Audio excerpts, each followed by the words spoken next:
All right, so testing, it's on, it's good. Can you guys hear me? I feel like I'm speaking in the same voice. I don't think there's a microphone on. Okay, I may not need it. Hopefully, I'll try to project my voice just in case. But thank you guys for having me here. Yesterday's briefing went pretty good. A lot of questions were asked, so it was more of a hands-on type of, I like when people are involved so that I know that not everyone is falling asleep, so a few people were listening, so that's always good for me. Recently, my husband retired. When I say recently, today is his actual retirement date. He's been on terminal leave for the last 2 months at the house doing not much of anything, but enjoying life. So that was Army, active Army retired. I do have two older children who are both in college, and then my youngest being 10, so she keeps us all pretty busy. I do, before I get started, want to go over everything that you're going to see in the slide in the presentation, just to give you an idea of the breakdown of what we're going to go cover today. Because there may be some questions that you have. You may have one specific question that may not be answered until later on. So I want to kind of keep you here. I don't want to answer it too soon because I don't want you to leave. But I want to go ahead and make sure that everyone is kind of aware of the pace that we're going to have. Hour breaks on every hour, usually about 10 minutes, 10 to 15 minutes. Much smaller class, so more intimate usually mean more questions. Usually how the smaller groups grow, which is fine. I ask that if you have any specific questions, please call the Army Benefits Center because those counselors can pull up your information and answer your questions in a more private, personal environment for you. Okay? And some of the topics we're going to go over is first going to be the introduction of the Army Benefits Center. You know, when you call the ABC and you speak to a counselor, it's the counselors who process your retirements, your estimate, any requests that you submit. So we also answer the telephones, which means we're pretty knowledgeable and up to speed on any changes that may have been going on with the Congress administration, anything that comes down. As of right now, we're still high 3 average salary. I know there's a lot of rumors going on about it, but we're still high 3. And I've heard that with every change in administration that came through, they always bring that up again. So fortunately for you guys, it doesn't seem like something that will affect you. But me, on the other hand, if someone actually is pretty serious about it, it may actually come to pass. But as of right now, it's still rumors. The next thing I'm going to go into is planning for retirement. I'm going to talk about your retirement system and why you're CSRS. We're going to discuss deposits, both civilian deposits and military deposits, military buybacks. We're going to talk about the different types of retirements, retirement forms, so which forms you need to submit to ABC. We're going to discuss sick leave and how it's calculated into your retirement, high 3 average salary and how that's computed, any reductions or deductions that might come out of your retirement annuity, and survivor's benefits, election forms, beneficiary forms. If your beneficiary form has not been updated in a long time, retirement is an opportunity to go ahead and send them forward, but I would just say that it's always a good idea to do it now. So if you've not updated them or you don't remember who's the beneficiary on your most recent ones, check your EOPF. And, all right, and then what I like to do is in the morning, get through as much of that as possible so that after lunch, which lunch is going to be from 11 to 12, go through FEHB into retirement, life insurance into retirement. I'll touch on TSP, because TSP, if you're contributing, they handle your accounts. So it's not something that any ABC counselors will be able to, they will have access to. Long-term care, flexible spending account, dental and vision, the supplemental plans, we'll just touch on that and what you can take into retirement. All right. Okay. So in order for me to kind of get to know my audience and who I'm talking to today, I just want to make sure that, is there anyone here for the FERS retirement briefing? For FERS? For CSRS? Okay. Okay. But not FERS, straight FERS. Okay, thank goodness, because that was yesterday. So how many people do we have offset employees? Okay, nice. And so everyone else is straight CSRS. NAV retirement system? Okay, good. Do we have any law enforcement officers, firefighters, air traffic controllers? Okay, good. It's another session in itself. Okay, who is, and you don't have to answer this because I know there's other people in the room.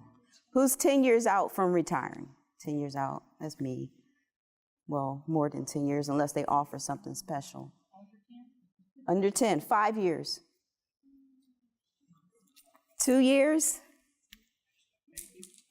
1 year?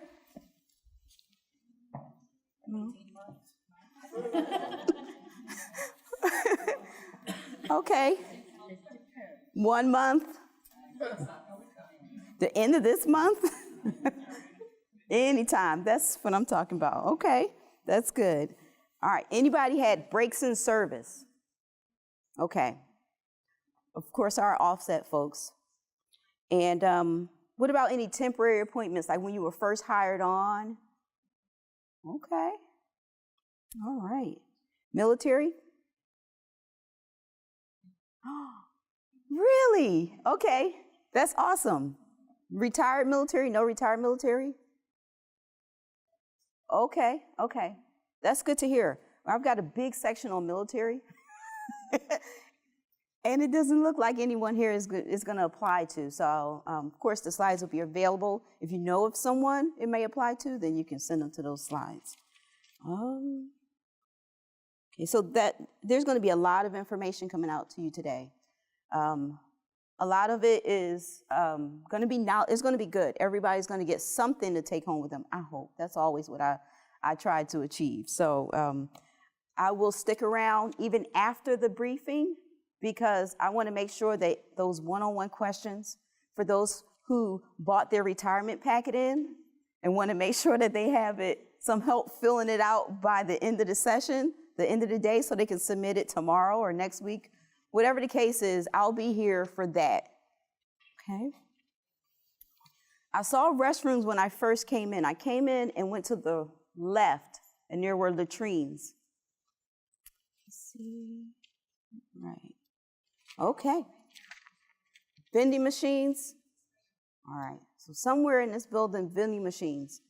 Same area, okay. All right, so I'm ready to get started. Now, when we talk about retirement, we do want to get ourselves in that retirement mind frame. So I like to start off with saying, what is it that you see yourself doing in retirement? What is it? I had a branch chief in one of the sessions say, nothing at all. That's exactly what I want to do. I don't want to be in charge of anything. I just want to be with my grandchildren. I heard someone say yoga with goats or something. It was really strange, but I was, hey, wherever you see yourself. So basically we want to plan for that so that whatever we need at the time, financially, however we need to prepare, that we are in that mind frame to start doing that and then go from there. So I won't ask anyone. I usually ask the class to share one thing that they want to do. Is there anyone who wants to share what they want to do? Sailing, canvas painting. You want to work? Okay. All right, that's a good plan. All right, so we'll get started. We're going to talk about first the Army Benefit Center. When you guys call in and speak to a counselor, they drill in customer service to us. So our training is not only focused on the latest changes and policies and everything like that, but it's customer service, customer oriented. And so when we speak to you on the phone, because we're not face to face, we try to make it as personable as possible.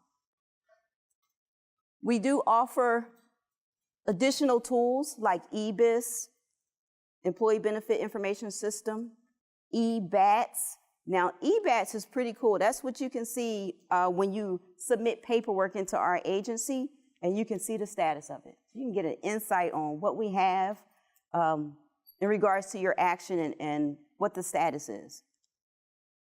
So, of course, as federal employees, your benefits are the Federal Employee Health Benefit Plan, the Federal Employee Group Life Insurance, the Thrift Savings Plan, the retirement systems, and survivorship. So that's something we also take care of there, and I'll go more in detail just to find out what happens when an employee passes away and how we handle those benefits for the surviving family members, a spouse or children. Now, EBIS.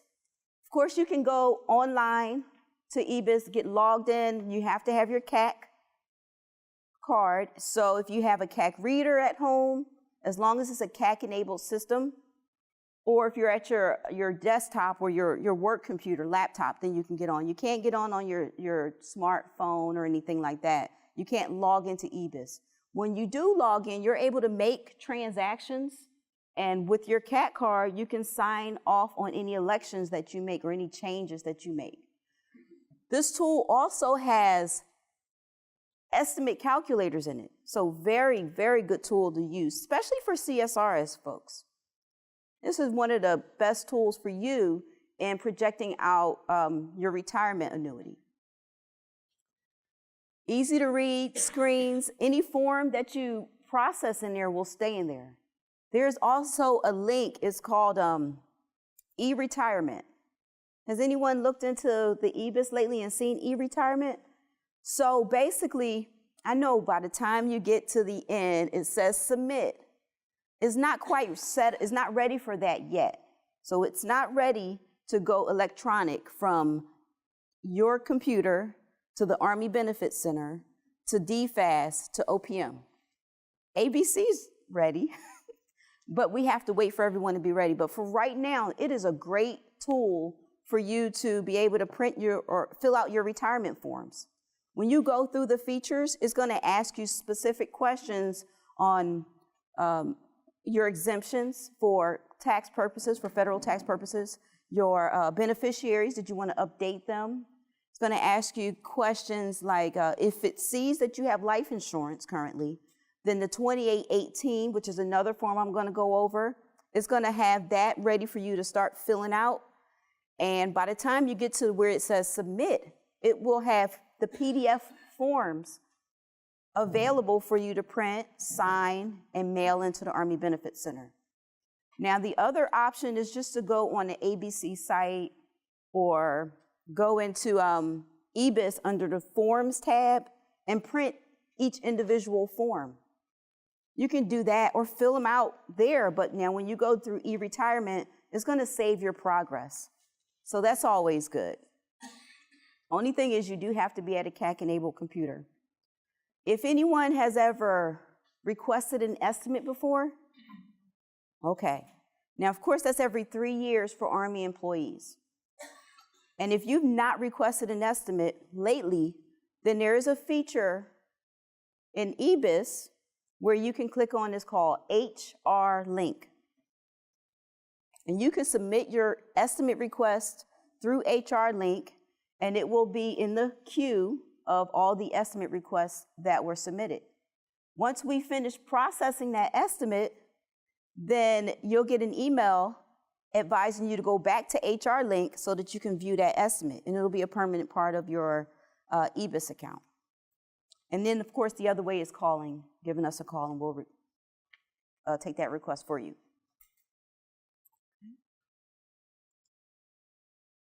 So the hours here says 7 a.m. to 5 p.m. That changed. Last year, we were 6 a.m. to 6 p.m. Central Time. Now we're 7 a.m. to 5 p.m. Central Time. Another change since the slides were created is that it says Monday through Friday. So I don't know if anyone has ever tried to call us on a Friday last month. So on Fridays, we're now closed. So we're available from Monday through Thursday. This little initiative could go on for up to June, and we'll post it on the website. On the ABC website, we also have the status of our operations. It'll just let you know if we're closed, if we're open, if we're having any phone trouble, if we're closed for inclement weather. So we keep that updated.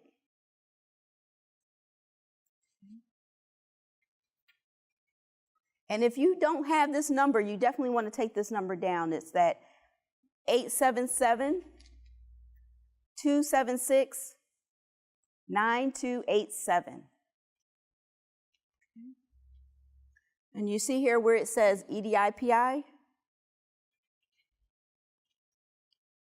The EDIPI is the number that's on your DoD CAT card. So if you don't want to put your social in there, you just flip your CAT card around and you'll see your EDIPI, and that's what you can put in.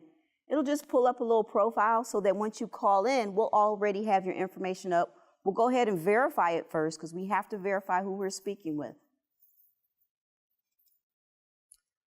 All right, this is just a little snapshot of our website.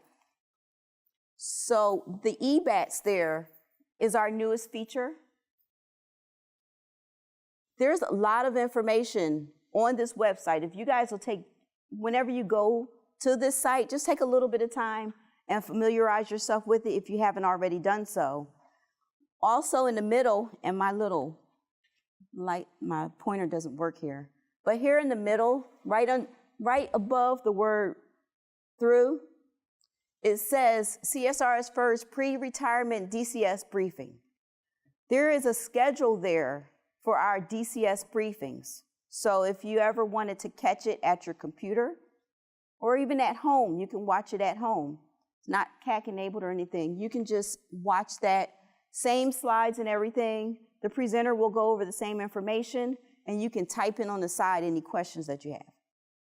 Okay. This is just a snapshot of what EBATS looks like. So once you submit your request, estimate, deposit, redeposit, military buyback, whatever it is, you'll see it listed there and the comments so that you'll have an idea of what the status is. When we process estimates, there's a little link. In blue, you see it says estimate documents. You can go into EBATS, click on estimate documents, and see your estimates that way also. We're trying to be a little more friendly, user-friendly, and a lot of requests that have come in over the years or suggestions, we take those into account. One other thing is down at the bottom of this page, you'll see the ICE comments.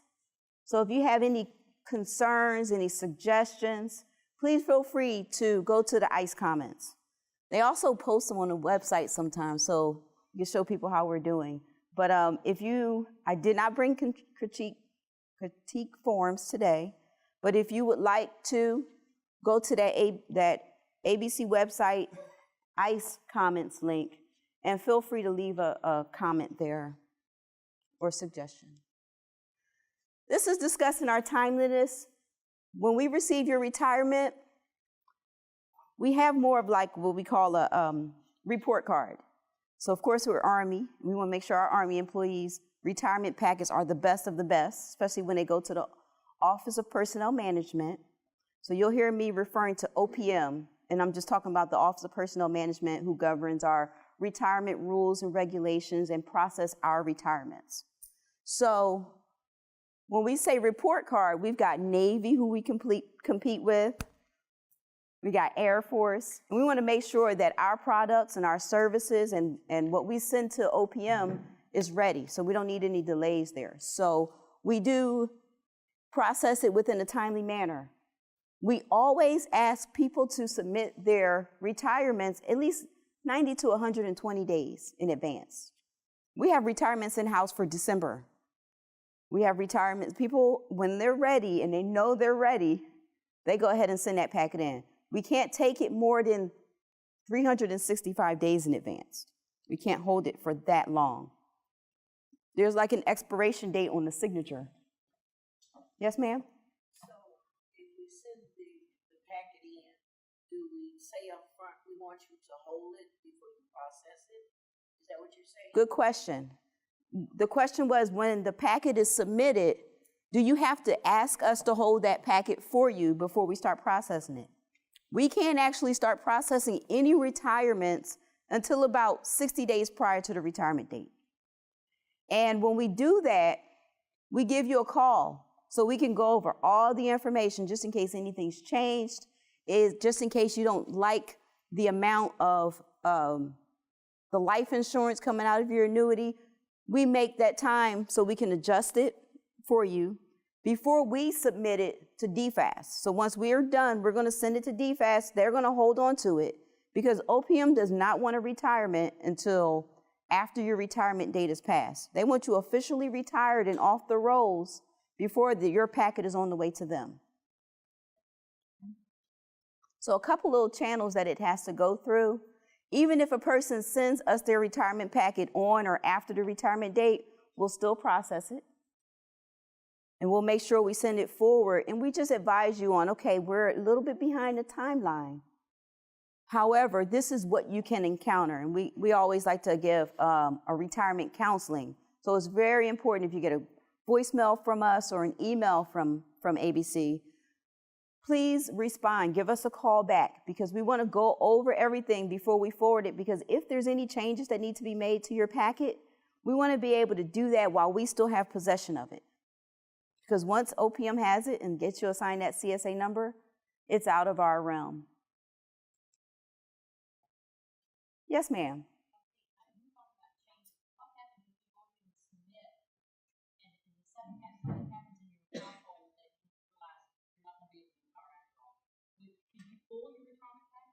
Absolutely. So the question was, what happens if something occurs in your life and you can't retire on the date that you thought you wanted to or were going to?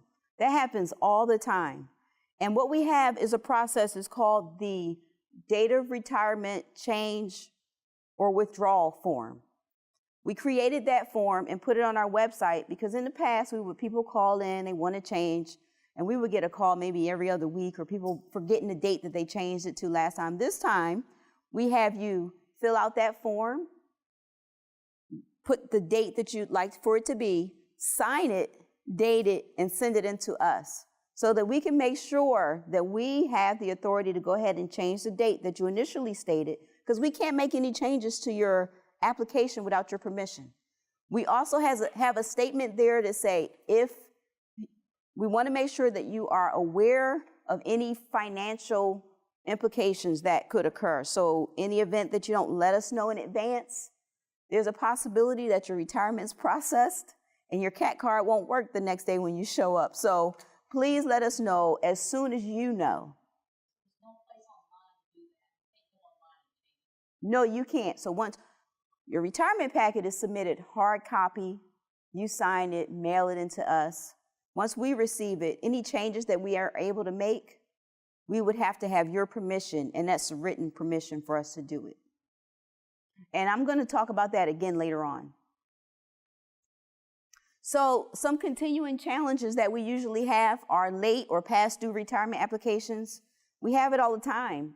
People decide that they're going to retire. And for most people, the retirement application is already filled out in the bottom drawer of their desk, and they're just waiting. And they come in with coffee stains and everything. We just ask if it's been sitting in the drawer waiting, make sure it's the most updated version. But anyway, we process them and we send them forward. Unhealthy retirement packets. And when we say unhealthy now, BAL is Benefit Administration Letter. The Office of Personnel Management will put out guidance for the HR community on how to process certain things like benefits, retirements, and things like that. They put out a BAL telling us how your packet must arrive to the Office of Personnel Management. So if we ever give you a call and say, oh, we need you to fill this out again because you answered the forms incorrectly, we are not trying to frustrate you, but we just want to make sure that we can bottleneck things right now before your packet arrives at OPM, because otherwise OPM is going to say, hey, this was incorrectly submitted or processed. Now we're going to stop processing your retirement until you send us this form. So it's better to do it ahead of time than after the fact. And if you have any questions when filling out your retirement packets, fill out most of it, as much as you possibly can. Whatever you have questions on, call us, and the counselors will stop what they're doing, go straight to the form that you're looking at, and help you fill it out wherever you had questions on.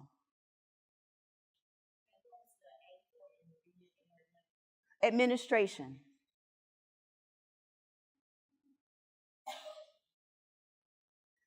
Military deposits processed incorrectly. And I know this doesn't affect any of you guys, but I'll tell you, the rules changed for processing military buybacks. And so, of course, when the rules changed, some of them were already processed, and they were not grandfathered in. So when they changed the rules and people are ready to retire years later, years down the line, then we've got to relook at everything to make sure that they've got the credit that they are entitled to receive. If not, then that's military service that they'll either have to get a refund on, because that service, that time wasn't credited. The bad part about that is they think they have more time than they actually did. So that doesn't apply to anyone here, thank goodness. Federal Erroneous Retirement Coverage and Corrections Act. Has anyone ever been a FICA case? Okay, good. Because what happens is early on in a person's career, they may be erroneously placed in the wrong retirement system. And if that occurs, we've got to make sure that everything is whole. That's Social Security, if they were supposed to be contributing Social Security, TSP, if they were supposed to receive matching but didn't. So there's a lot that goes into that. And so when we have FICA cases, we make sure that we make everything whole, give the employee their options, and then make sure that they are receiving the correct retirement benefits. So on the horizon, YouTube videos, we're going to have our YouTube videos available for view. New and updated EBIS. We're always trying to update EBIS. We want to make sure that it's user-friendly. If people call in and I can't find anything here, then that's taken into account, because we want to make sure, and we know we can't please everyone, but we definitely listen to the suggestions. Phased retirement. Has anyone heard of phased retirement before? Okay, so phased retirement was initiated, oh gosh, I think it was at least 5 years ago.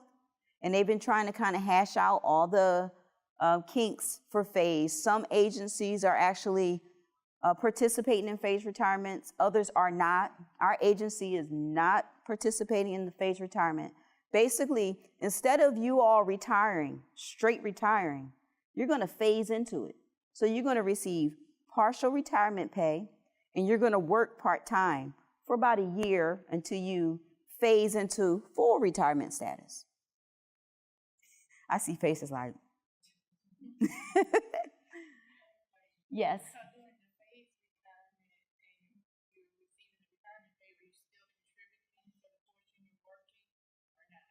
Yes. So the question was, when you're phased retirement, are you still contributing toward the retirement system? Yes. You're a part-time employee, still paying into the CSRS system. You're receiving partial CSRS benefits. And then when you finally go into full retirement, you just benefit from full retirement at that point.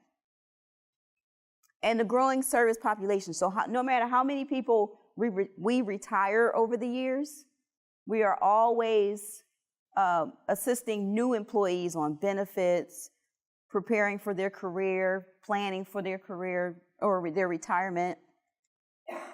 So that's the initial part before we actually go into retirement. Does anyone have any questions on what we just went over? Yes, ma'am. My question is, we're not doing that now. That is not a full-time. Now, it would be something that's offered or initiated through your agency, your command. And I'll tell you, we have not received a phased retirement application for an Army employee because most commands or most agencies are not participating in it. And if they're not doing it, then you can't apply for it. Okay. That's separate. So that's a good question. Rehired Annuitant, you guys have heard of that before? That's basically you working, coming back, and drawing full retirement. For the most part, rehired annuitants are hired back under FICA only, which is only paying into Social Security, which means that you are able to draw your CSRS retirement and not have any offset or anything like that. No, when I say offset, I mean no money coming from your retirement check. Okay. And that's full-time, and it's usually at the agency's discretion if they need your knowledge base. So that's the alternate way that most agencies have been doing, but phased retirement is what they offered as another option. Mm-hmm. ABC will be available. The ABC homepage. EBIS will not. EBIS, EBATS, anything you need your CAT card, no. And as retirees, you're going to use something different. It's called Online Services for Retirees. Is at opm.gov. And I'll have that link for you guys later on in the slides. Okay. Trying to keep track of time because I don't want to miss my restroom breaks. Yes. Mm-hmm. Mm-hmm. If you earn your 40 quarters, what's that, 4 years, then you would be eligible for Social Security. But basically, it's so that you can draw your retirement check, because you can't pay into the retirement system and draw your retirement. So they put you in a different retirement system, which is FICA, so that you are contributing to something, to Social Security is what it is, to go toward your 40 quarters if you had prior service as a civilian before your federal service began, or whatever the case is. And maybe that can help you get up to your 40 quarters. But ultimately, it's so that you can draw your full retirement and work, which is not a bad deal.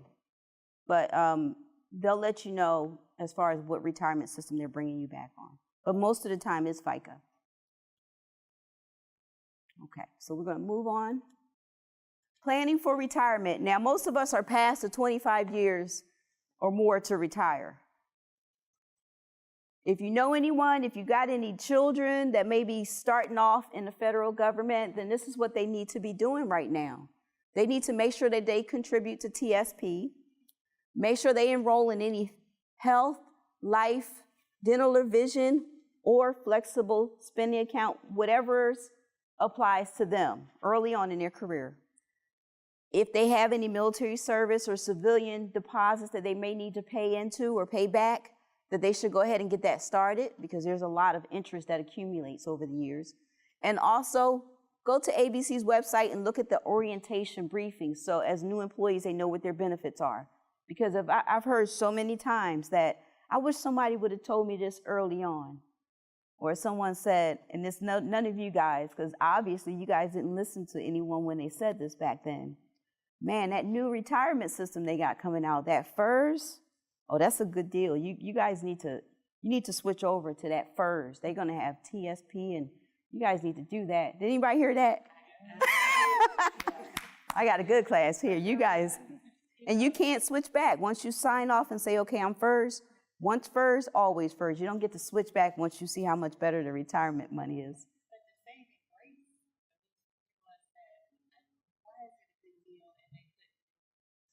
Yeah, there you go. Okay, so. Uh-huh. Oh, yeah. Oh, my goodness. Yeah, that's an inflation that is over exaggerated. Okay, so mid-career, 10 to 24 years to retirement, make any adjustments based on life situations, review your TSP if you can increase it based on pay changes or pay increases, go ahead and increase your TSP. Also, anything that you may have going on outside of TSP, IRAs or any other investments, is always a good time to make adjustments on those. Less than 10 years to retire, we always advise people to make sure they start going into EBIS and use the calculators. We've got a high 3 calculator in there. We've got an advanced retirement calculator there, and it's all so beneficial for you because you can pick your date. The computer knows more than likely your SCD for retirement is going to match your SCD leave for the most part. But also, at least you can get an idea of where you are and how much more you need to adjust or save up or pay off before you retire. 5 years to retirement, make sure that you've got your health insurance and life insurance that you can take into retirement. In order to do that, you want to make sure you get an estimate from ABC. And I know we're every 3 years, but at least get an estimate within that 5-year time frame, because then we can let you know whether you've had your health insurance for 5 years without any breaks, and that's something that we check, and your life insurance as well, and how much you can take into retirement with you. We also we don't want any surprises there. So most of the time after people get an estimate from us, next thing that follows is a deposit application or a redeposit application, because although you get credit for a lot of that time anyway towards your length of service, that time is going to be deducted from your retirement annuity. So you get credit so that you can meet the eligibility for length of service, but it's then reduced or actuarially reduced just so that it can take away from the part that you either had a refund for or that you didn't actually pay into. So we'll go over that more, so it'll be a little more clearer.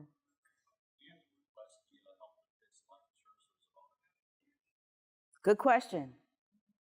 Got a lot of slides on that later, but I'm glad you asked now. The question is, do you have to request your health and life insurance to go into retirement with you?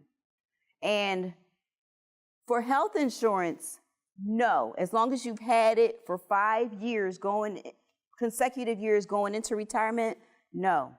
The only time you have to send something for health insurance is if you want to cancel it or suspend it. But otherwise, it's going to continue on, and you don't have to send an additional form to make sure that it does. For life insurance, yes, sir? On top of that, on the health benefits currently I have would that change into retirement?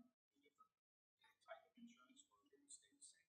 Will the health insurance change once you become a retiree? There's no Blue Cross Blue Shield Prime or Aetna Prime or GEHA Prime, for retirees. No, it's whatever you've been able to enroll in, whatever you see available to you in your location or nationwide plans are the same plans that will be available to you in retirement. Same plans. And we're going to talk about it a lot more because there's also a lot more information that you want to know about your health insurance, premiums, and all that kind of stuff when you go into retirement. As far as life insurance is concerned, there is a form that you will have to submit for that. And so if you don't have life insurance right now, and you probably won't have it for 5 years, if you're not able to pick it up or didn't pick it up in the next open season and aren't working for the next 5 years, then more than likely you're not going to have it to take into retirement. But for the rest of us, there's a form called the 2818. That's the continuation of life insurance coverage. So if you have it and you're thinking that you're going to cancel it, you still have to fill out that form and send it with your packet. You've got to let OPM know what it is that you want to do with that life insurance. And also, within 5 years, make sure you maximize whatever you can as far as investments are concerned. Now, these calculators are to help you plan for retirement. So the federal ballpark calculator is pretty good. It also incorporates taxes.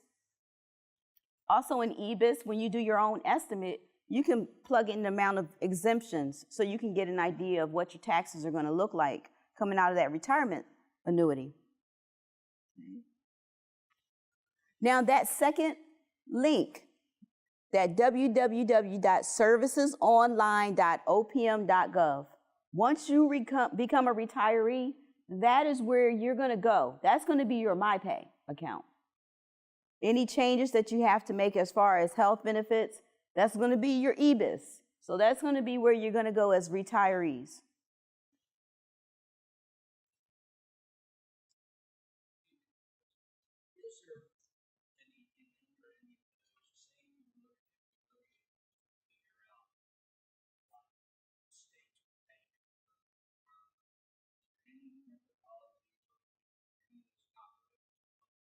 No, that would be basically research, just to figure out.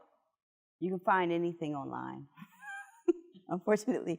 But I know that if you go and just type it in to the search engine, one of those links is going to show you the actual states that do not tax your retirement. Of course, federal taxes will come out still, but the state taxes, whether or not you're going to retire in the state that's going to tax your retirement check is, I know Florida. That one's I know because I think I want to move there. But Florida is one of those. Yeah. So why are you CSRS?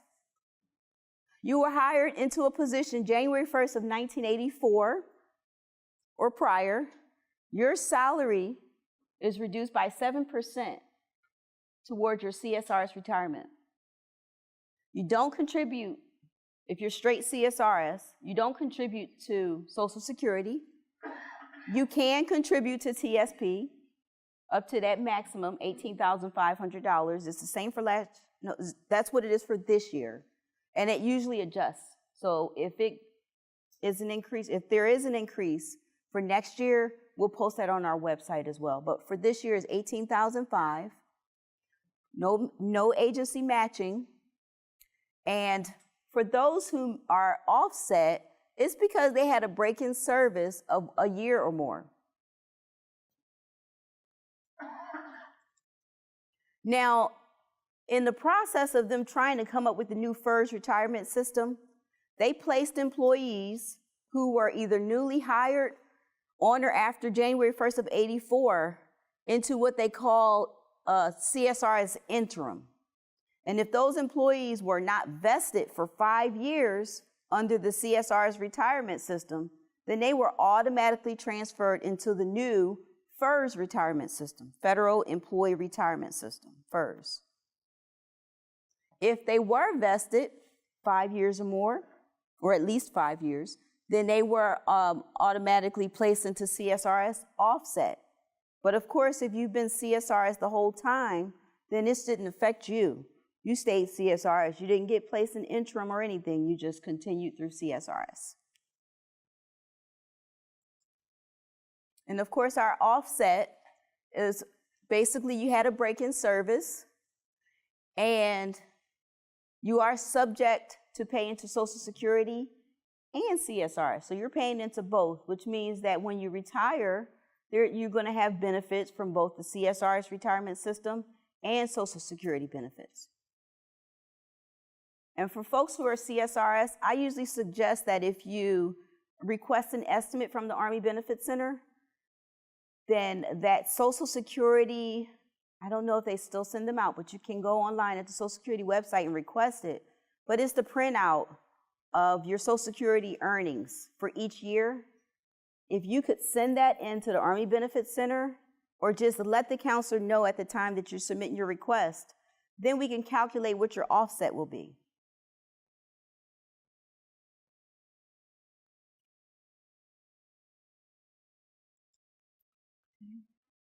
Yes. Does the Social Security offset apply to retired fund, or do we have to figure that out, how much it applies to? It applies to, now you're talking CSRS or offset?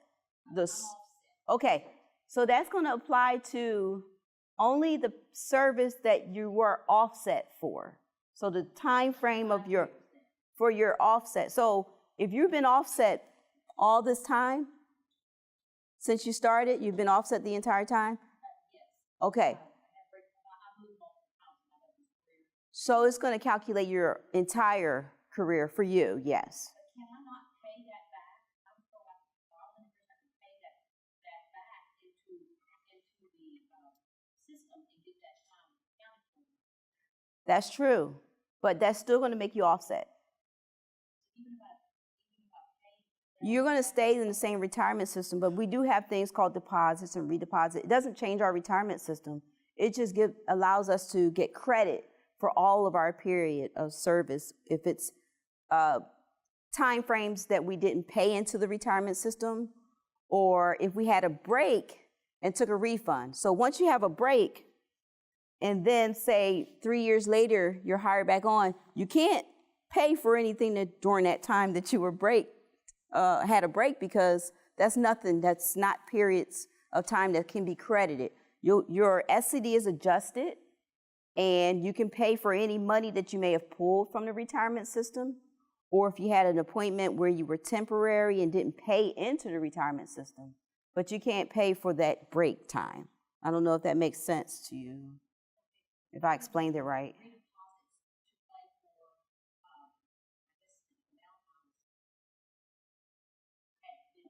That just gives you full credit for all that time. But I'm getting ready to go over some slides that's going to talk about deposits and redeposits.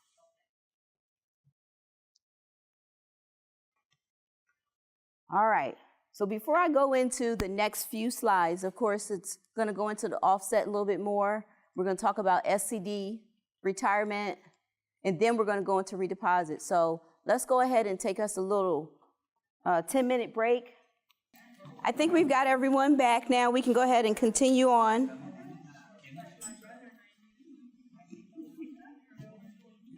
Use this clicker. This is the clicker. All right, so back into the CSRS offset retirement system. Your retirement will be computed under the CSRS retirement rules. The only thing is once you reach the age of 62, I should say, that's when OPM is going to take a look at your retirement annuity to see if you are also eligible to draw Social Security. And that's when you'll see that offset begin. And if you are never eligible for Social Security, then there's no offset.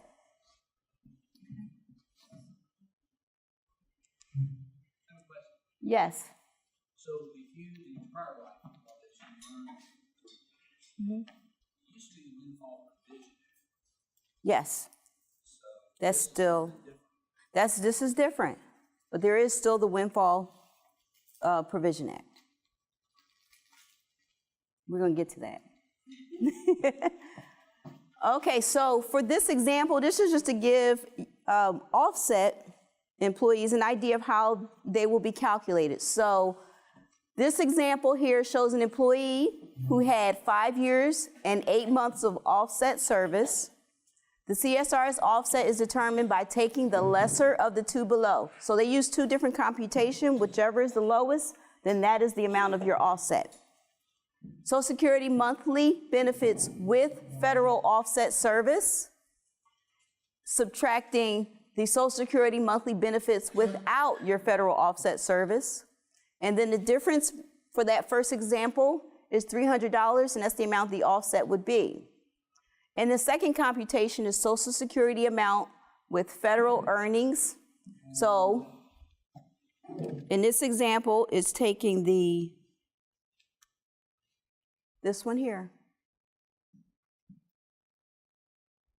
And that's $1,800 times 6 years, because for this employee example, we said 5 years and 8 months was the amount of offset service that this employee had. And then they rounded up to a full 6 years. So it's 1,800 times 6 years. And in this example, $10,800 divided by 40. 40 is the number of quarters, equals $270. So in this example, the offset for this employee would be $270. Once they reach age 62, that's when they'll start seeing that offset begin if they are eligible for Social Security. I'm sorry, just so I'm clear. So that 270 will be Deduct. 270 less. Yes, from your retirement check at 62. Because for offset employees, they're eligible to draw both CSRS and Social Security.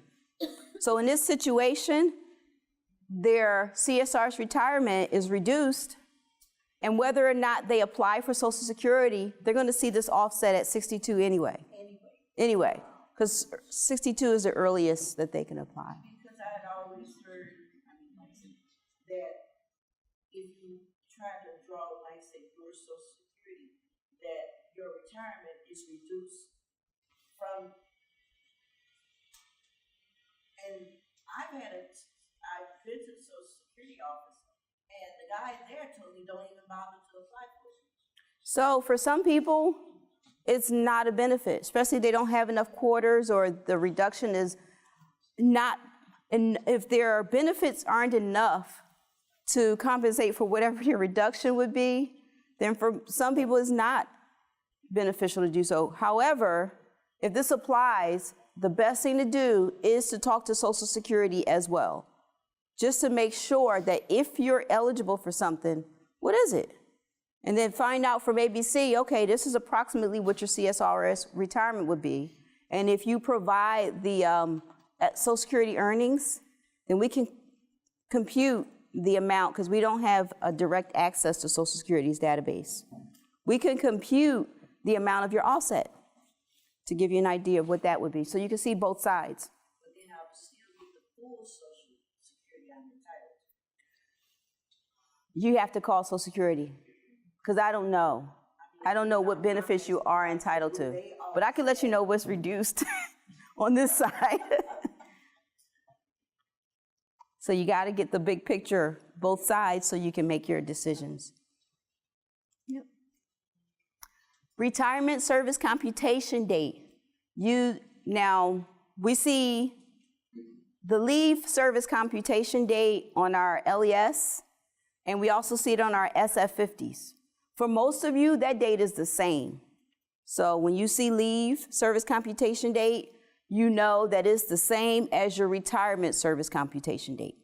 But for those of you who see something different, then it may be because there is civilian service, federal civilian service included in your leave SCD date, because we get credit toward leave purposes for all of our federal service. The only caveat to that is if it was retired military. That full 20 or so years is not going to give you credit toward leave.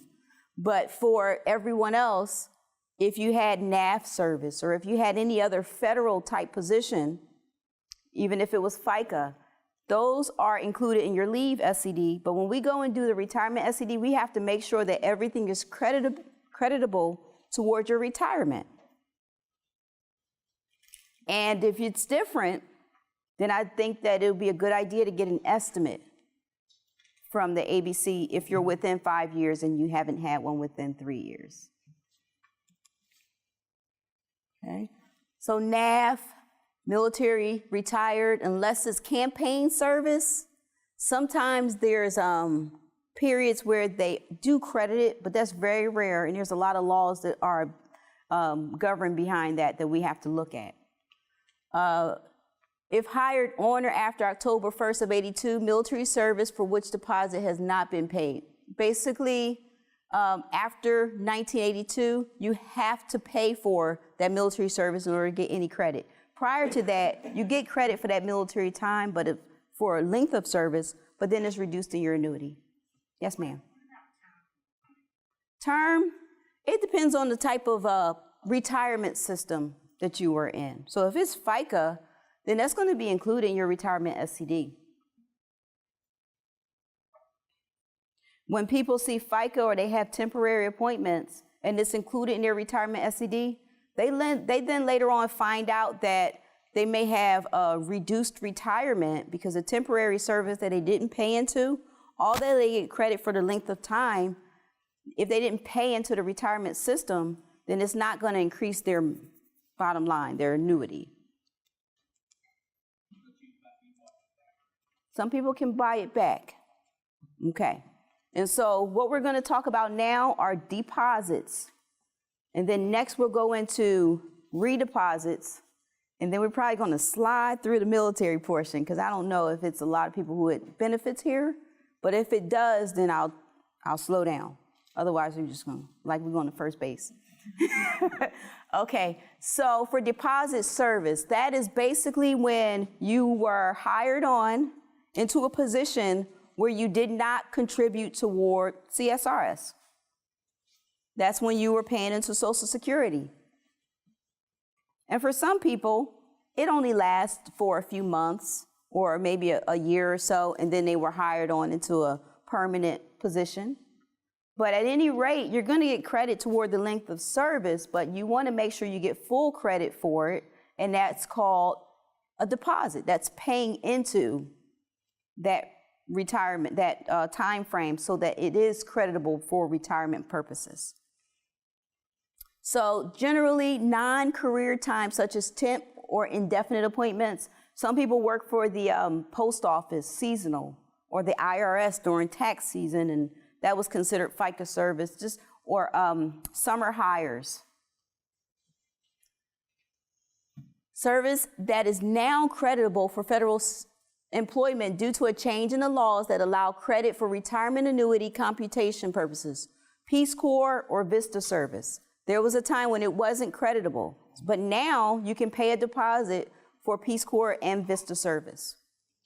And as a CSRS employee, if this applies to you, if you haven't already paid it, it's going to be 7% of your earnings. So whatever you earned during that time frame that you were not paying into the retirement system, 7% of that plus whatever interest.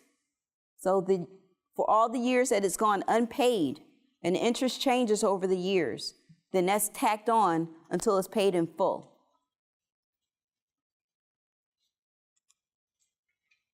So on the left side, the chart says non-deduction service prior to October 1st of 82.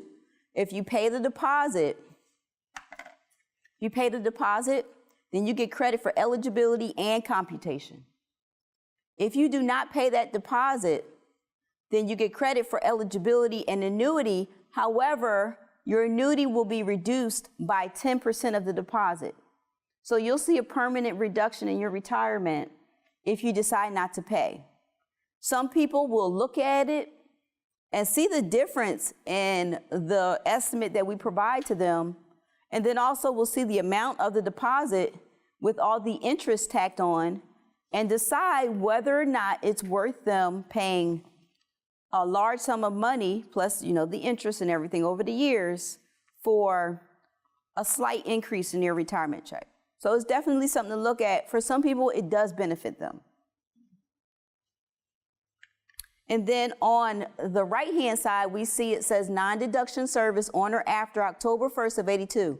Whenever there are rules in place, there's always a date in which it before, on, or after. So in this case, October 1st of 82, this is basically saying if you perform temporary service on or after this date, you must pay, and you pay the deposit, of course you get credit for everything. So credit for eligibility, that's length of service, and credit towards your annuity. If you do not pay the deposit, you get credit for eligibility, credit for length of service, but no credit for annuity computation. So it depends on when it was performed, whether or not you get a little bit of credit toward your annuity or no credit at all. Now, redeposit. That's basically when you had a break in service. And not only did you have a break in service, but you also had a refund of the CSRS contributions that you put in. So that means you have to do a redeposit. You've got to put it back. And so the cost of the amount of the refund plus the interest. So whatever that refund amount was that they issued you out, that check, you also have to pay the interest on it. And once they cut that check, when I say they, I'm sorry, that's OPM. Once OPM issues that check out to you, the refund starts the moment that they mail that check out to you. So you've already separated, and they paid you that money back, and you've already started accumulating interest on that. Now, for the redeposits, you can pay those up until retirement and even after. So while OPM is in the process of finalizing your retirement, it may take about 3 to 6 months for them to finalize it. You still have the opportunity to pay any deposits or redeposits if you want to. And the longer it goes unpaid, it continues accumulating interest. Yes, ma'am. I've already gone through this process. Mhm. Got my commission back from agency and told me what my estimate was, time periods and so forth, and my money, and they sent that to OPM. Yes. How long does it take OPM to send you something so that you can send them the check? Don't say 6 months. That's a good question. Okay, so it does take a while. Now, when we process it, the question was, how long does it take for OPM to process you and set up your account so that you can actually start paying into that deposit or that redeposit? The time frame varies. Now, sometimes it can take up to 8 months. Sometimes it changes and they're caught up and it's a lot sooner, maybe a couple months. But I would say that when did you get that? When did we process it for you? How long ago? I just got something back Friday. It was in the east. Oh, you got a little whiles to go. This can take a little while. Okay, so yes, ma'am. I would say I did mine March last year. And still have not gotten any. Okay, if you could please give us a call at the Army Benefit Center, because then we can follow up with OPM to make sure that they received it. Because are you saying the? I went to EBIS and I saw what I did owe, but I have not gotten anything back as to how to pay it back. Oh, okay. So I've seen that. Okay. But nothing else. All right. Nothing. So you have to give us a call. That is way too long. And we need to follow up with OPM. I would ask you to follow up with OPM, but it's difficult enough for us to do that. I'll provide you with their number. And also there's websites where you can communicate with OPM to ask them questions. It's not that easy getting a hold of them. So if you guys are on hold with us for like 10 minutes or so, please forgive us because we're definitely trying to take all the calls that come in. When it comes to the Office of Personnel Management, we always have this running joke that if you're gonna call them, make sure you got your coffee, a sandwich, and you have time, because it can take a while. I've been on hold for 55 minutes to get through to someone and be transferred to another department where they end up hanging up on me. I mean, it's not that way all the time, but we understand the frustration. Okay. So definitely, please let us know, because that is a long time to wait. So for redeposits, you guys are CSRS, so all CSRS rules would apply. It'll be 7%. If you had any periods where there may have been any FERS rules, and which would not for you guys, because if there was any Social Security involved, it'd be called offset, but it's on the slide, so. So for redeposit, I know you guys can't see this, so I'll read as much as I can because I want to make sure there's clear understanding of it. Contributions refunded for service ending before March 1st, 1991, and no disability retirement or death in service. So this is for regular separation, meaning you're not separating due to a disability or You're not separated because of a death in service. So on the left-hand side, you see redeposits not made. You get credit for eligibility and annuity computation.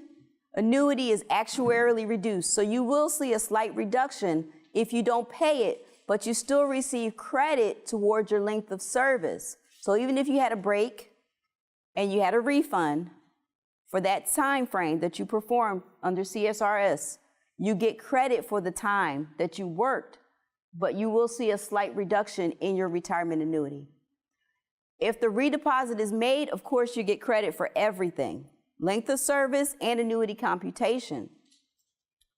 When it comes to contributions refunded for service on or after March 1st of 91, then if you don't pay the deposit, or excuse me, the redeposit, you do still get credit for length of service, but you do not get credit at all towards your annuity computation, at all, as far as the money is concerned.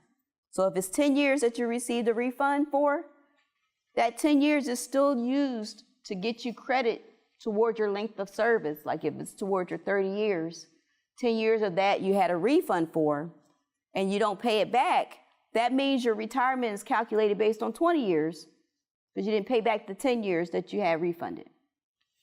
And then, of course, if you pay the redeposit, you get credit for everything.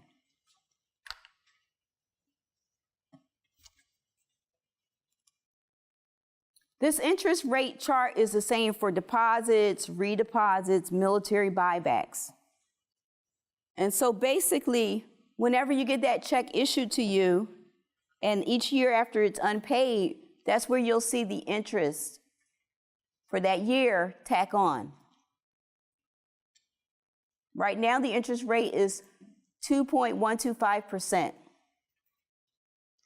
Back in 1985, it was 11.125%. That's a lot.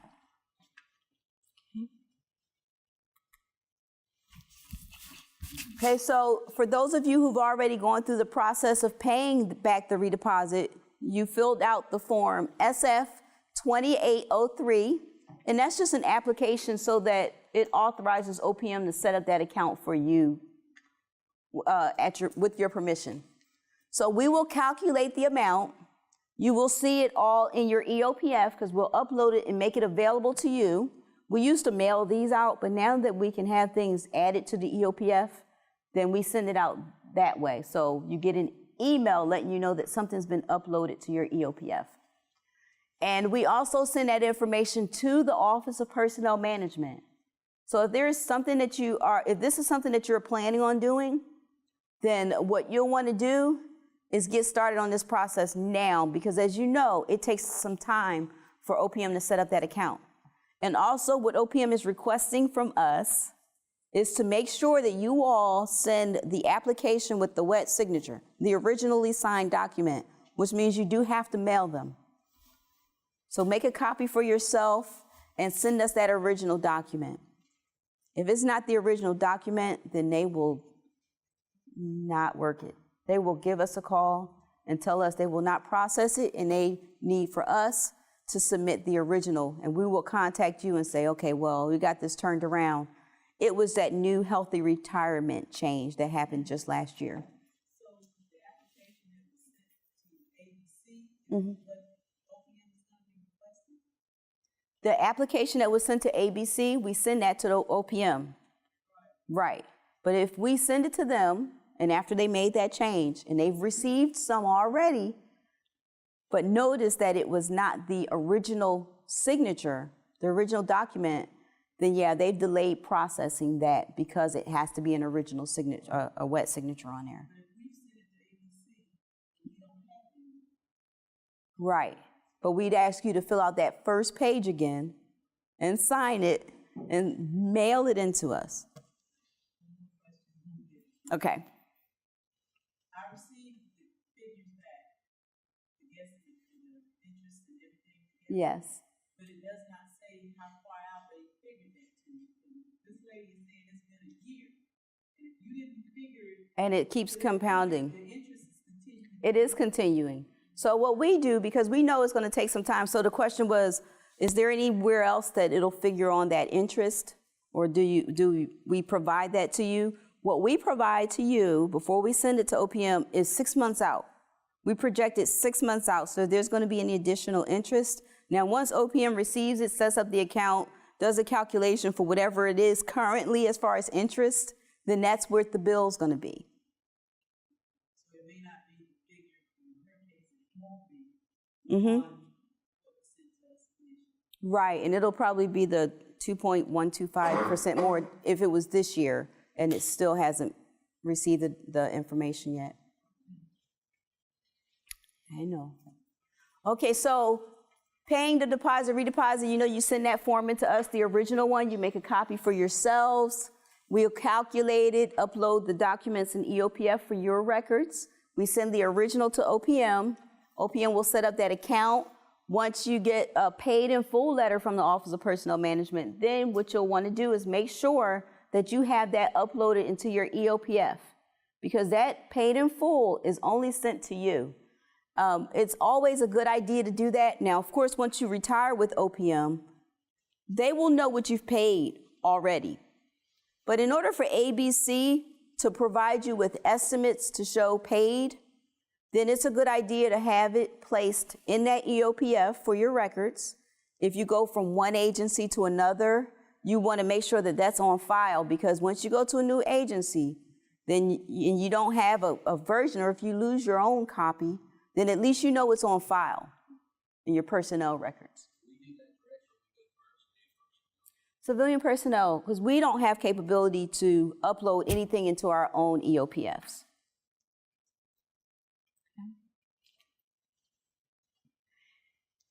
So anything more on the deposits or redeposits, please visit our website. We do have a lot of information there, step-by-step processes of what to do next, even how to pay it. But definitely give us a call if you've been waiting for a very long time and you still don't have your account set up. Now, when it comes to any deposits and redeposits that you may have paid or you got questions on for OPM, you definitely want to use this website here, because this is how you ask questions. There's people who say, well, I think I got a refund, but I don't know. Then they can just go to the SC billings at opm.gov. It says include your CSD number. Now, if you don't recall receiving a CSD number in the mail, because it's civil service deposit, basically they assign you a number to that's attached to your request. So you'll want to try to have something identifiable, but only thing is you can't put PII in there. Okay. And then SC receipts. What if you already paid your deposit or your civilian redeposit, but you've not received that receipt that I've been talking about? You can request one through the SC receipts at opm.gov. And typically they send it to you via email, or sometimes they mail it. So I'm not sure what they've been doing lately, but last I heard from an employee, they received it back on email.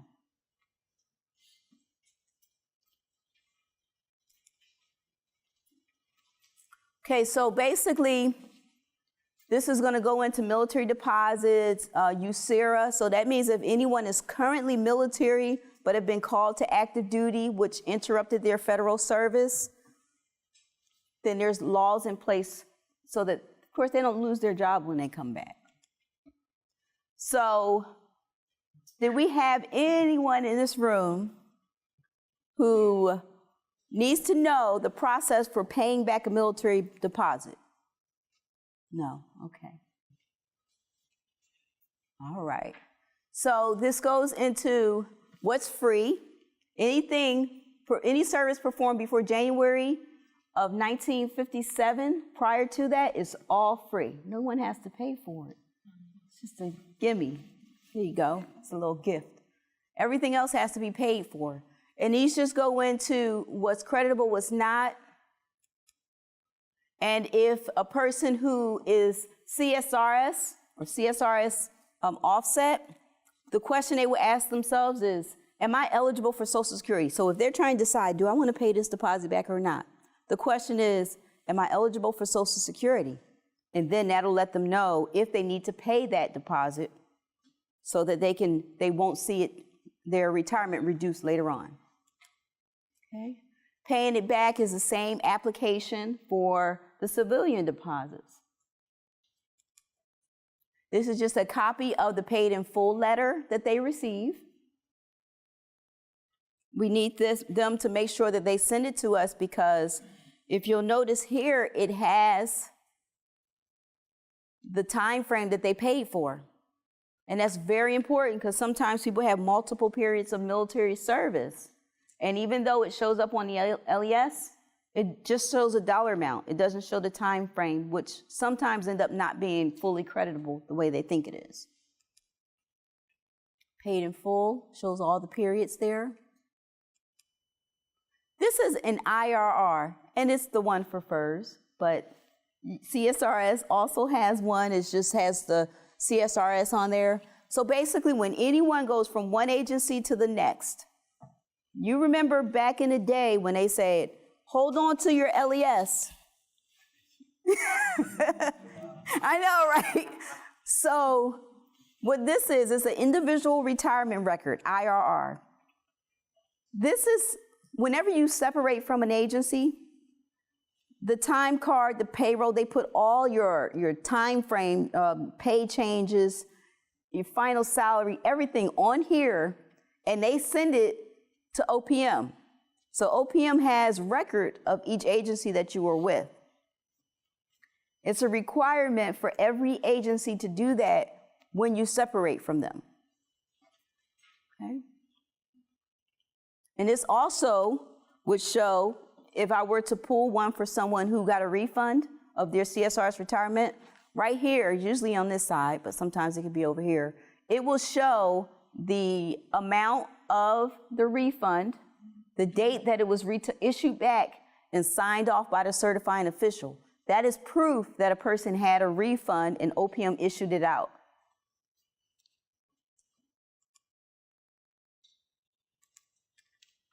Make sure I track time. All right. Different types of retirements.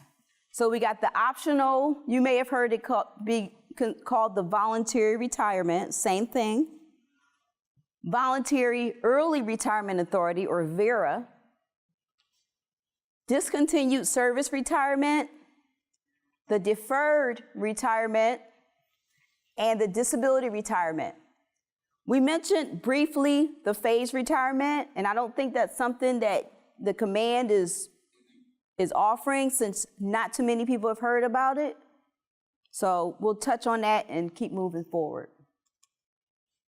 Now, if for any of these retirement systems, any of them, you have to have at least 5 years of creditable service. So that means you've got at least 5 years under CSRS or CSRS offset in order to be eligible to retire. Of course, you got to meet the criteria, but for a good example would be if a person decided to waive their military service, 25 years of military service, waived it, and they got 5 years of civilian CSRS time, then what they can do is combine the two to give them 30 and then retire.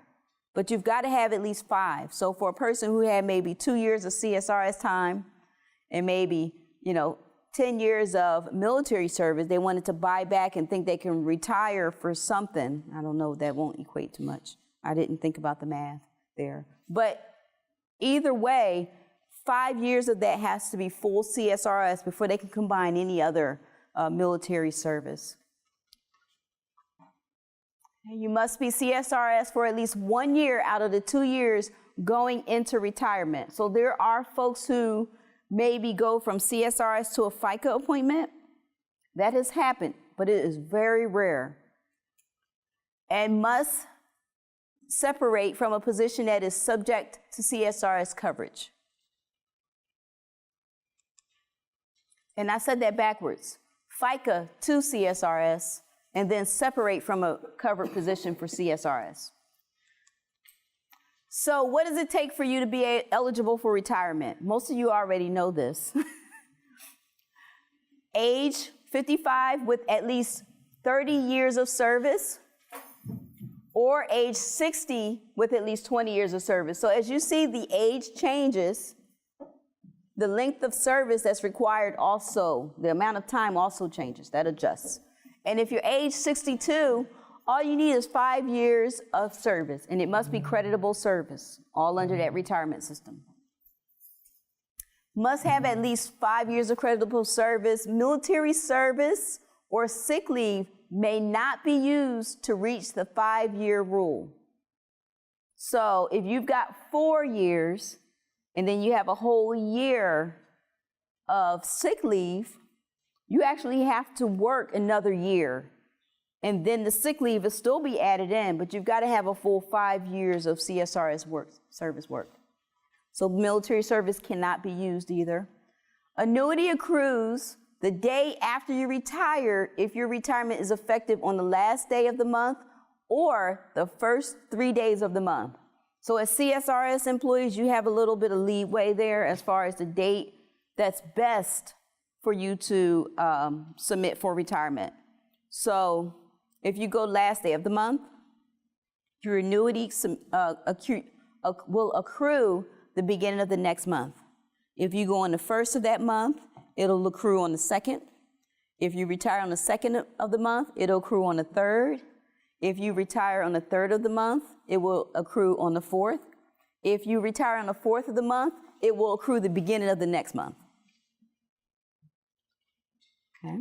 Now, sometimes people want to retire on their birthday because it's a birthday present for themselves. That's fine. We will process that for you. We will let you know the penalty, what you could be missing out on, and you decide if it matters to you or not.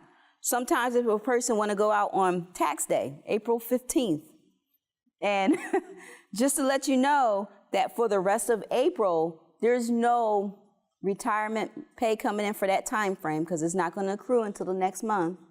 And of course, there's no employment salary because you retired on the 15th. So that time frame, you're not really getting compensation for anything there. So we just let people know, some folks, and this is really clever because this is what I would do. For this year, and it's different, it changes every year, the end of the pay period for last year ended January 6th of 2018. The new pay period began on January 7th of 2018. So because they didn't want to use anything that they earned over 240 hours of annual leave, they want to get all that payout, they selected a date that was either January 6th or January 5th, as long as they didn't go into that next full pay period of the year. Because basically, once you cross over to the first full pay period of the year, you're only going to get paid out for 240 hours. Everything else you lose. So that's pretty clever. People just say, hey, I benefit more instead of just trying to get my retirement pay, but earning my leave based on my employment, my hourly rate, and all that good stuff. So it benefits people, and they save it up enough because of the time frame it takes for them to get into full retirement status. So people definitely do that. So if you retire between the 31st and the 3rd, let's say the 3rd, so you would get a check the following month. Your annuity, so the question was, if you retire the end of the month or the first, second, third of the next month, your check will be posted to your account the following month. It takes about 6 to 8 weeks for you to receive your first deposit for your retirement. But when you receive it, the date that it accrued or began to accrue is the day after, depending on the date that you select. Yes. Yep. Yes, ma'am.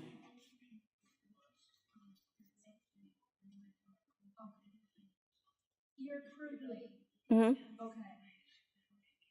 Because like you said, the leave year will end around 6 Jan of 20, That was for this year. like for 2019. I think it's like 6 or 7 Jan, because I've looked at that. Okay. So are you saying that if you retire on 3 January of 2019, you won't get paid out for all of your leave sitting there? Or Because you've got, okay, how about this? You've got 240 in the bank, Right. okay? I'm sitting on, if I stay through the entire leave year, 207. Mm-hmm. Okay, so will I have to wait until the end of the leave year to get full pay for the 207? Or do you get paid for what you've actually accrued? You get paid for whatever you accrue. Okay, It just got it. depends on when you retire, whether you get paid for everything, anything over 240. Okay, got it. So you get paid for it. And some people just, and besides, some people want to make sure, some people want to make sure that that leave is paid out to them in a different year, especially when they retire for tax reasons. Do we know what the tax base on that will be?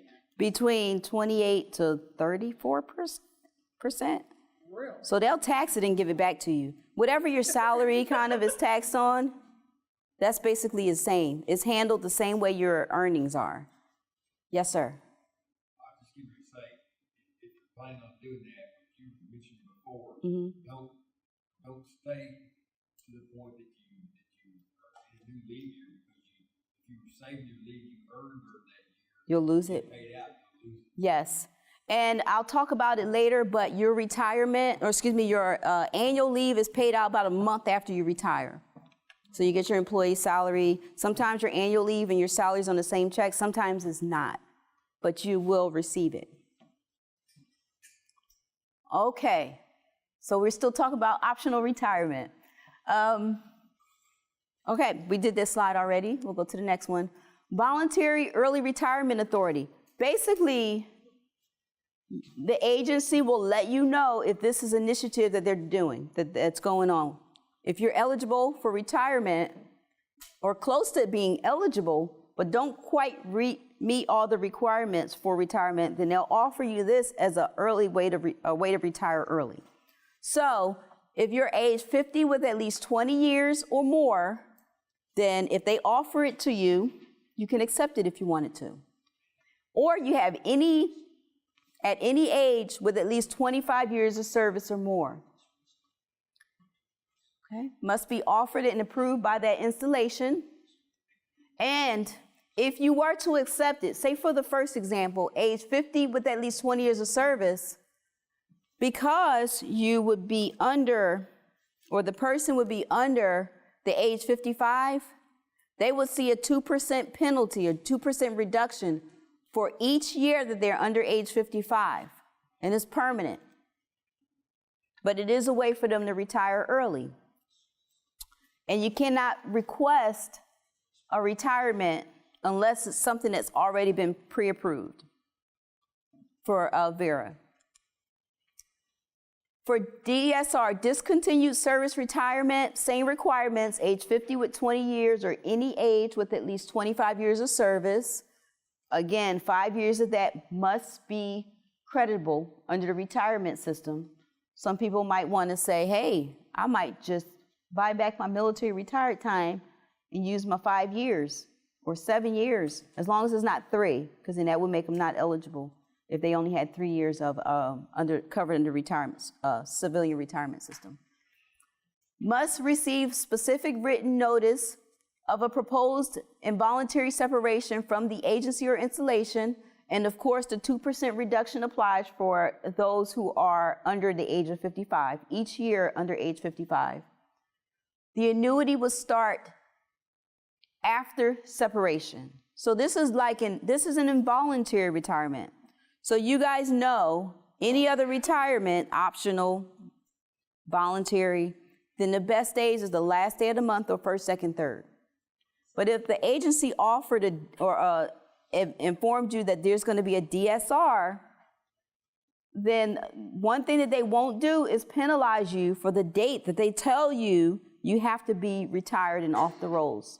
So if they say that we're shutting down on the 19th of April, then your annuity will begin to accrue the very next day. So when you finally get paid, you are going to be compensated for the rest of that month. Okay. And when it's a DSR, unlike the VERA, DSR, you can't get severance pay, and you are not entitled to receive the VSIP, the Voluntary Separation Incentive Pay. And now I think it's up to $40,000. But for DSR, you can't get it. For Vera, they could possibly offer it just to get you to retire. And there's other rules once you sign off on it about coming back within 5 years and things like that. So read that contract. Because if I'm not mistaken, for some, it's supposed to be irrevocable. Deferred retirement. So this means you're leaving federal service before you're eligible for an immediate annuity. So for me, I'm not eligible for retirement right now. But if I'm offered a position that's double what I'm making right now, and I don't know, in a place other than Fort Riley, Kansas, like Florida, I don't know. But this would be me, because I'm not eligible for anything right now at this time. So I would be, and I would apply, I would separate from the agency, and probably about 3 to 6 months before my 62nd birthday, I would apply through the Office of Personnel Management. Now, when I do finally apply to start drawing on my FERS retirement, because I'm FERS retirement, I would not receive my health insurance and life insurance. That would not be reinstated for me. And any sick leave I may have had accumulated when I separated, that won't be included at all. So I'd lose that as well. But if I leave it in place, which is the kicker right here, because if I take a refund of everything I've paid into the retirement system, then there's nothing for me to draw when I turn 62. But if I leave that money in place, then I can draw on whatever benefits financially it would provide me toward my retirement. So the disability retirement, if a person is actually eligible for the optional retirement, we always say, you might want to just apply for the optional retirement, because the amount of your annuity is going to be the same. Nothing's going to change. They're going to calculate you as the earned annuity, which means that whatever you've earned towards your CSRS benefits, that's what you're going to receive. That's if you're eligible already. Now, if you do not meet eligibility, then the disability retirement is something that you could apply for. Its definition is unable to render useful and efficient service because of a disease or injury. And if your position is covered under the CSRS or FERS system, then you could apply. And you will have to have at least completed 3 years of creditable service. And a lot of people might say that I want to apply for the disability because it's non-taxable. It is taxed. The disability retirement will be taxed. Now, if this is something that would apply to anyone in here, I would suggest giving the ABC counselors a call, and we can go through this information with you and give you some more guidance, because that's what it's in place for. If it's definitely needed, then we at the ABC try to assist you in this process. Currently, with anything at OPM, the timeline for approval, because ABC doesn't approve the disability retirement, we make sure your packet is put together and everything is needed to submit to OPM so that they can make their decision for you. That process is over a year. So if you're eligible for the regular retirement and you want to wait a full year for OPM to tell you, go ahead and you can retire, we think you're approved, it's not worth it. You can select your date if you're already eligible. And just if you want to mention that it's due to health reasons, then that can be a remark on your SF50, but it'll be a regular retirement with a date that you can select. For everyone else who's not eligible yet, and this is something that you may need to do, then these are the forms. So not only do you submit all the regular retirement forms, which we didn't go through yet, but we will, you also complete the SF 3102 series. So there's the A, which the employee will complete, the B, which the supervisor will fill out for you, The C is a release form. So the employee just sign off on it saying that it's okay for OPM to go to that physician and ask for more supporting documents if needed. The 3112D, that's for the CPAC or EEO, just to say that they try to accommodate you if it were possible at all.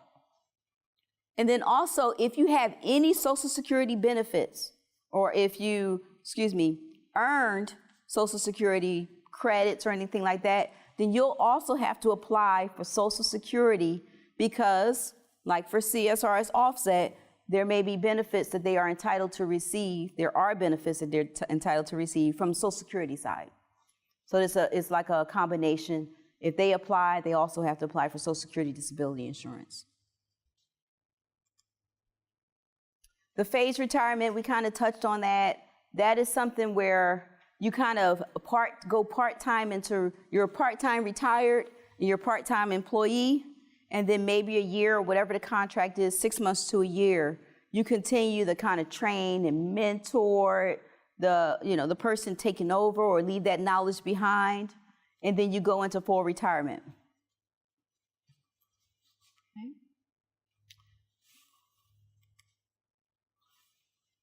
For retirement purposes, which you'll need to complete either by pulling up the forms or going into EBIS and clicking on the e-retirement link, which if you go into EBIS, the data entry portion, it'll ask you questions so that it'll start filling out the applications for you, and hit submit, and all these PDFs will be available for you.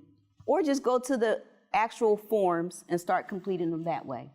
But the forms that's required is the SF 2801, and that is the application for immediate retirement. And just a copy of your marriage certificate if you're married. Just a copy, not an original. Yes, ma'am? How come a divorce decree is not required at this time? Good question. The question was, why is a divorce decree not required at this time? You can send your divorce decree in. It's recommended. Even on the 2801, there's a little blurb that OPM put on that form to show that if you have been divorced, during your employment, please submit your divorce decree. And I'm actually going to go into that a little bit more. The SF 2801 schedules A, B, and C.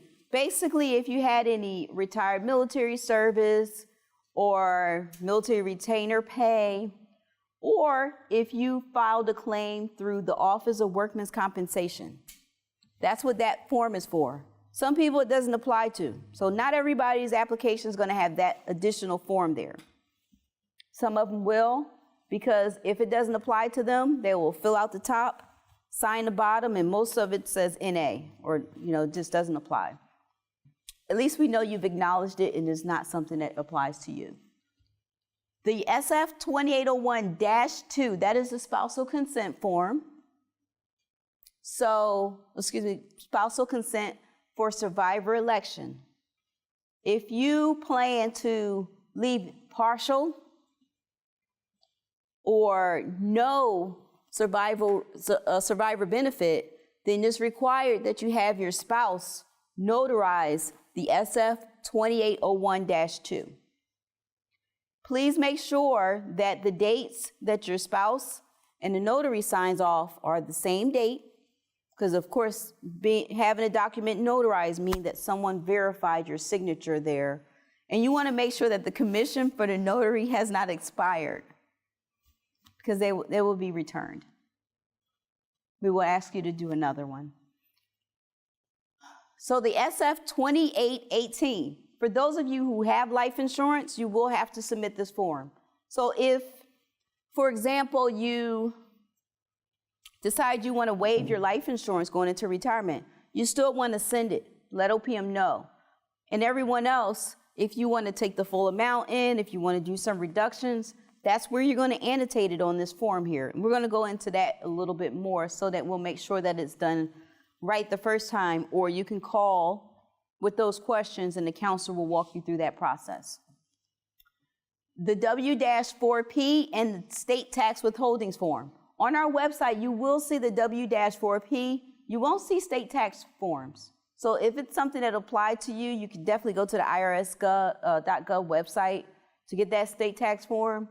If you know your state is going to withdraw taxes from your retirement check, you can print up another W-4P, put state, the state of, whatever state it is, on the top of that form, and then fill out the bottom of it for your state taxes, and we'll send it. This is something that you can adjust after retirement. So once you get your opm.gov account, you can always adjust your exemptions. DD-214s or orders if it applied to you. Any proof of paid military or civilian deposits or redeposit services. Now, of course, as we know, any civilian deposit or redeposit is paid through OPM. So they should definitely have that on file. This keeps it from being held up, so they don't have to research, or so that when we process your retirement estimate, because we do a new estimate even when we process your retirement, so everything that we know for sure is creditable, we go ahead and make sure you receive credit in that estimate that we send to OPM. Because when OPM puts you in interim pay, before they get to do their recalculation, they go based on the estimates that we provide. Written notice of proposed involuntary separation. So if it's going to be a DSR retirement, we need to make sure that that's in there so that they know the additional rules that govern your type of separation. And the VSIP agreement, if it's something that you're getting for the VERA. Okay. Forms are on the ABC website if you want to just pull them up. Some of the applications like the SF-2801, that can be easily 15 pages or more. A lot of it is instruction to tell you how to fill out the areas of the form.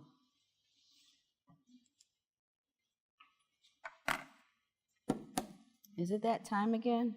Okay, let's go ahead and take another 10 minutes. All right, so the slides here are for unused sick leave, but before I go into that, someone brought up a point that I definitely want to touch on. So for CSRS employees, you have a maximum annuity amount, that number of years that you can work before it's kind of cut off. You can't really contribute more to your retirement, although the deductions will continue to come out. And I'll explain that. So it's 41 years and 11 months. That's where you earn your 80% towards your retirement. Now, if you've got sick leave, say an additional year of sick leave, then that's also added on top of, so once you make that 41 years, 11 months, the sick leave can be added in to get you to the 82%. Now, if a person, say, is at 45 years of federal service, they will still see 7% deducted from their salaries even after they reach the 41 years and 11 months. Once you retire, OPM is going to let you know, they send you this nice letter saying, hey, you got a maximum, you've reached your maximum on this date, and your excess contributions is in this dollar amount, whatever interest accumulated with that. And if you have any deposits or redeposits to pay, they can maybe ask you if you want to use some of that money to pay towards that. Otherwise, it's a payout to you. They pay it back to you. Or you can actually ask them to have it calculated into your retirement. I'm not sure how they do that, but there's a way. And so if you have over 41 years and 11 months and you've still been having that 7% deducted from your salaries, then OPM will let you know what that excess amount is and ask you how you want to have that paid out to you. I think that's it. The coming from your salary? No, it won't stop. It won't stop until you retire. But anything you paid over that amount, you are entitled to a refund of. Yes, sir? You have 4 years of service, and let's say you have a year and 11 months worth of sick leave, that gets you to the maximum. You actually have to work that. You actually have to work it. Wait a minute. That's a really good question. Because there's certain things where your sick leave does not get you to meet that criteria, that eligibility. I think that that's one of those things where it may help you reach that maximum number. Because remember, every year that you work is an additional 2-year increase in your annuity. So I'm actually going to get back with you on that because I want to make sure that I give you guys the right information on that. Now, the highest percent is 80%, right? 80%. So if you have 41 years, 11 months, and then 2 years sick leave, didn't you just say 2%, 82%? Right, it can get you up to 82%. That's like the highest amount. And 2,087 is 1 year. If you have that much sick leave, of course, anything over that. But yeah, it can get you over that amount. It's just anything that you've paid into it from 7% of your salary, that's where it's your maximum contribution is kind of excess after that. So if you're going to stay in that long, keep working that long. You have less than 27. Is there a table or something that kind of shows you what? Slide is coming up next. I think it's after this, I'm not sure, but I've got a slide to show you, and you won't be able to see it more than likely, but it's very useful. It's next, okay. All right, so you must be retiring on an immediate annuity. It adds to your length of service for computation service purposes. So basically it does add to your length of service. So we might have our answer, but I'm still going to research that to make sure. I want to verify it, if that can get you to your 41 years, 11 months. And I believe that's going to be a yes. I need to check. Additional time computed on the basis of a 2,087-hour work year. So that's 1 year. May increase survivor annuities. So if a person were to pass away in service, then we would use that sick leave that's still on the books to calculate their survivor benefit. So whatever they're entitled to can be increased based on the amount of sick leave remaining. So this chart, I know it's really hard to read.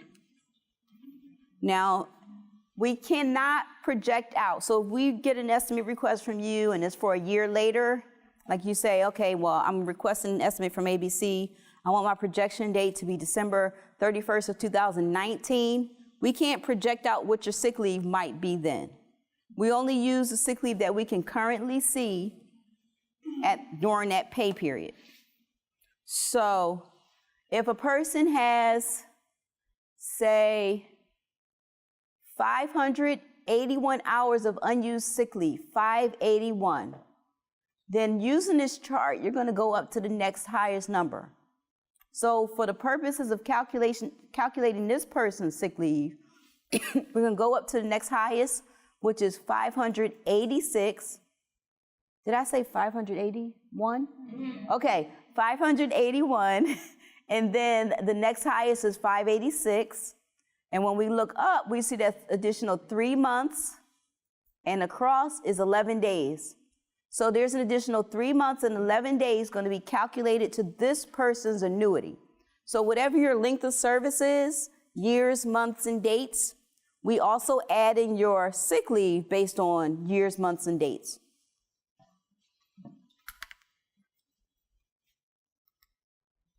And for the purposes of this example, this person's retirement is this December. And we just switch it around a little bit. So the years in the front, month and day, and that's their date of retirement, their retirement service computation date switched around and make it into a subtraction problem. And then in this case, this person has a total of 30 years, 9 months, and 9 days. When we plot their sick leave on the chart, 1,136 hours, they get a total of 6 months and 16 days toward their service. So it calculates at 30 years, 15 months, and 35 days, but we know we've got to make that more realistic. And once we do our borrowing and our carrying over, then we've got, for this employee, 31 years, 4 months, and 5 days. Are the days counted toward calculating your annuity? No. So that 5 days for this employee will be dropped. Their retirement will be based on 31 years, 4 months. Some people say, well, I'm going to use that. That's mine. I'm going to use my 5 days. But we tell some people that it's a good idea to leave a cushion, because once all your time cards and everything is submitted from DFAST to OPM, and OPM gets to recalculate things based on all the supporting information, you want to make sure you still have a cushion there, because you don't want to start digging into the months or years potentially, depending on if it was 31 years and 5 days. If that's not what you actually had left over, then it could potentially pull you down to 30 years and so many months. So we don't want to take anything away. So 5 days is not a bad cushion to leave. So actually, if I want to take that 5 days would not equate to 8 hours paid for a day, right? That's right. Man, this is a sharp group. She's absolutely right. So when it comes to calculating your retirement, 6 hours of sick leave is equal to 1 day. That's how they calculate it, 6 hours. So if you want to take it and it says 5 days, the calculation for the 5 days may be a little bit different for actually taking the leave. And some people call us and say, do you think it's better for me to just, if I get sick, to just use my annual leave and save up my sick leave? Or what do you recommend? We can't recommend anything. It's up to you. And what they keep telling us in training, sick leave is meant to use if you're sick. So that's what we have to say. High 3 average salary. So there's times when people have moved from one location to the next.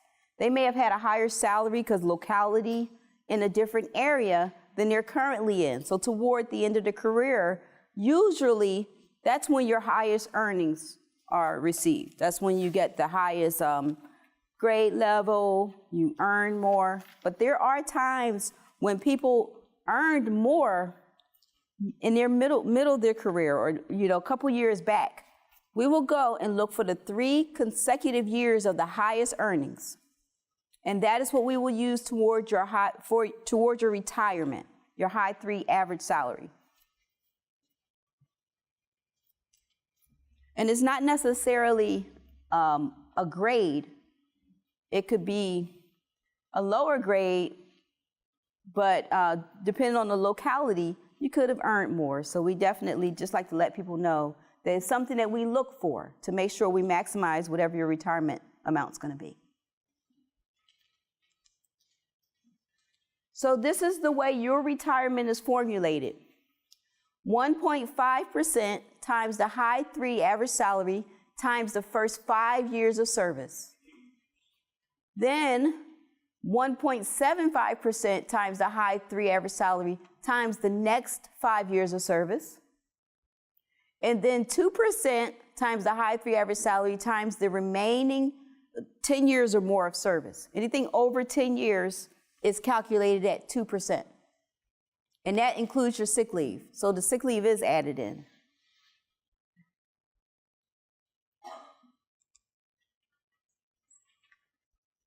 So when we talk about reductions or deductions in a retirement, reductions are typically what's permanent. Deductions are the things that we can have a little bit of leeway on. We can make adjustments, change them over the years. Now, as far as reductions are concerned, only one of them have a caveat to it. The age reduction, of course, that's permanent. So if you retire under a VERA or a DSR and you get a 2% reduction for each year that you're under the age of 55, that's permanent. Any deposits or redeposits for CSRS service, whereas you got credit for the length of service, but you didn't pay the deposit, whether it's an actuary reduction or a 10% reduction, that's permanent as well. So it's not like that deposit is going to deduct until they recoup whatever the amount was owed. It's forever. It continues on. For election for survivor benefit, once you make your election for survivor benefit, that's fixed. That stays the same. The caveat for that is if your significant other was to pass away, then you want to notify OPM so that you can have that survivor benefit stopped. Okay. For deductions, health insurance, life insurance, taxes, both state and federal, long-term care insurance, and dental and vision. Those benefits, we can maybe make adjustments, like for health insurance, you could participate in the open season if you met the criteria for taking it into retirement with you. Same time that we have open season for active employees is the same time frame that OPM conducts their open season. Same health care plans, all those things are available. Okay. Life insurance, you can only decrease. You can't actually increase, but you can make a change downward. All right. Yes, ma'am. Life insurance. What's the maximum amount of life insurance that can be carried over into retirement? However, so what's the maximum amount of life insurance that you can carry over into retirement?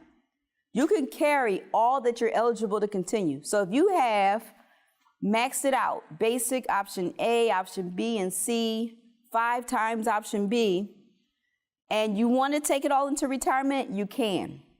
And we're going to talk about the cost. So that's going to be after lunch, but we will discuss how much that's going to cost you. So for survivor election, if you are not married, there's still an area here that you'll need to initial, and it's going to be this one right here. It says, I choose an annuity payable only during my lifetime. That's this one right here. If you are married and you choose to not leave a survivor annuity, you will also sign here. But you will want to make sure that you do the SF 2801-2, the spousal consent to survivor election. So if you're going to do none at all, you've got to do the spousal consent form. Also, if you do anything other than full, like if you do a partial, you have to indicate 55% of the amount per year that you want there. So definitely want you to give us a call on this if you have questions. And if you request an estimate, tell the counselor that you want the maximum amount if you're just interested in it, because it's going to show a chart of if, oh, I only want to do 10%, oh, I only want to leave 20%. They have their own retirement. Then this we'll be able to give you an idea of the amount that you could put in there. But if you are doing partial, not full, but partial or none at all, you have to fill out the SF 2801-2 and send that with your retirement packet. That's a requirement. This one here is for insurable interest. And I like to use this example because this is probably the best one that I've had since I was processing retirements. An employee wanted to do it in insurable interest.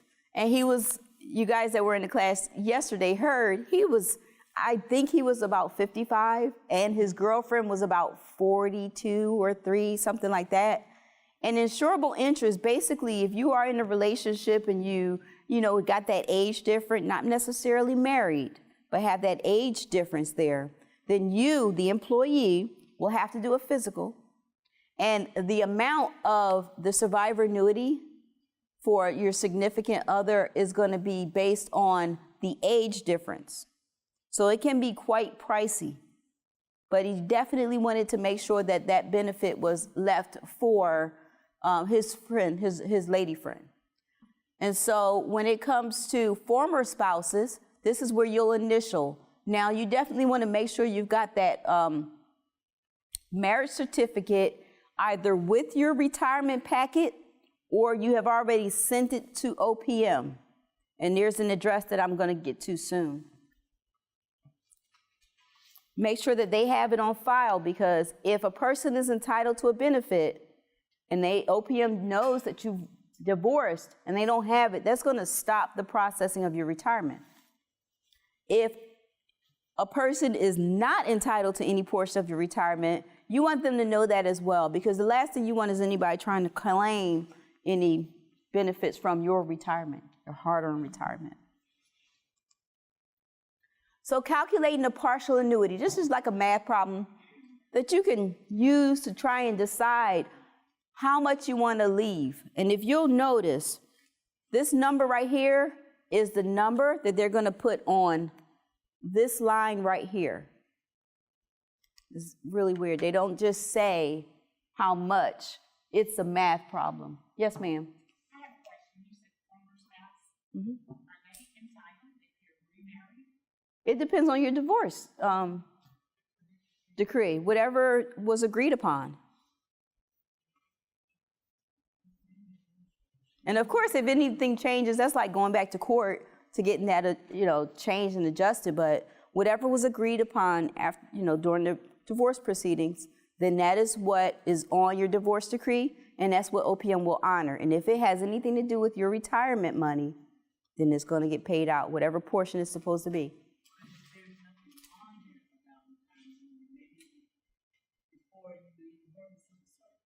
That's true. Then you can send it so that OPM will not ask you later. It has nothing, you can say this person has no, you can send it so they'll see that this person has no entitlement to my retirement. Through the divorce decree, yes, ma'am. And your new marriage certificate.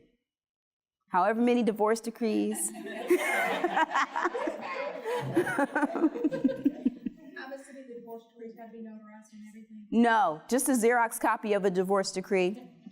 Xerox copy of a marriage certificate. They'll actually accept that at OPM. And we don't calculate what portion, if you owe any or you have to pay anything, we don't calculate it at ABC. OPM will calculate it. We'll let you know what your retirement is worth, but whatever's in that divorce decree is calculated at OPM in their survivors benefits section. And you can go ahead and send it in now without even filling out the retirement? Yes. And that's it right there. So the divorce decree predetermination is a good idea to do, especially if you want to know how much. Okay. And I'm going to go backwards one slide because I want to touch on everything that was there.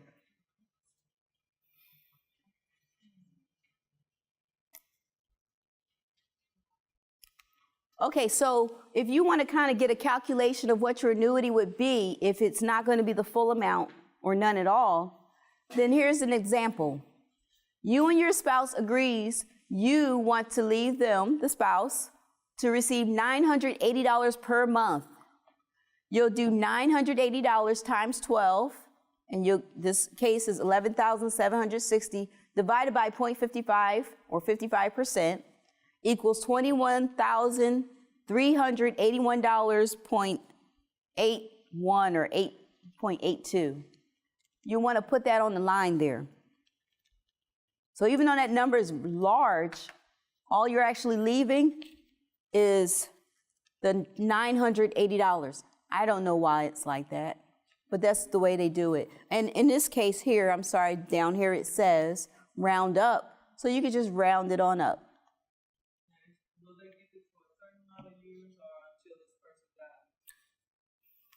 So the question was, will this person receive their survivor annuity for a certain amount of years or until that person, that spouse, dies? Okay, so the survivor benefit is paid out. Let me get to that one. It's actually paid out forever unless the person remarries before age 55. Before age 55, if they remarry before the age, if you pass away, they'll receive the survivor benefit. If they remarry before they turn 55, then it stops. If their marriage ends through an annulment, divorce, or something like that, then they can go to OPM and have it reinstated. If they remarry after they're 55, it doesn't matter. They can marry, divorce, and they'll still get that money. So it'll continue for the rest of their life. And this is just an idea of how much your deduction will be from your salary based on your survivor annuity. In this example, the base annuity here, and let me go start from the top, 2.5% of the base annuity up to $3,600. So everything is like broken down. 10% of anything over $3,600. And so for this example, the base annuity, and this is the maximum that the person can leave, or saying that they want to leave the maximum, which is 55% of this amount for this example, So the first $3,600 times 2.5% equals $90. And then the next, the remainder, $26,400 times 10% equals an additional $2,640. That means that the reduction cost for the whole year, of course, this is going to be times 12 because it's deducted per retirement check, and you guys get paid in retirement once a month. But for the year, you're going to pay a total of $2,730, and this is what they'll receive. Of course, not at once, times 12. And then example for an election of only $3,600. It's only calculated based on the $3,600 times 2.5%, which is $90 a year, and the person will be entitled to receive, and this is, of course, $1,980 divided by 12, because they'll receive it on a monthly basis. Now, one of the main things is some people decide whether they actually need to leave their spouse a survivor benefit. Sometimes they say, my spouse has his retirement already, and we've done very well with putting money to side, so if either of us passes away, we won't be dependent on that survivor benefit. But in some cases, the federal employee might actually be the one who has the health insurance plan. If you carry the health insurance plan for your spouse, then you have to leave something if you want your spouse to be able to continue that the health insurance if you were to pass away. The lowest amount that you can leave, you can put $22 on this line right here. Okay? And that means that your deduction will be $1 per month. Your spouse will be entitled to $1 per month. Of course, they have to pay that premium, but they'll be able to continue their health insurance, and you'll have a reduction of like 5 cents from your retirement check. But ultimately, if you need to make sure that they can keep that Blue Cross Blue Shield plan or whatever plan it is that you're covered under, and for them to be able to keep it, then you'll want to make sure you leave something as far as the survivor benefit, because it's directly connected in retirement with the health benefit.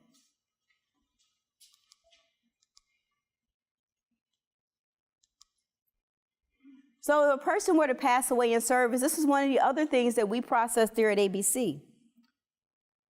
If a person passed away, we are notified by the human resources, because like I was saying, somebody's going to know you didn't show up.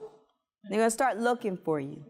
Once they find out if something happened, or maybe a spouse will notify your boss, then they will let the Army Benefits Center know, because there's a process where they have to submit death in service. We get that SF-50 processed, but within 24 hours, we will notify your family member.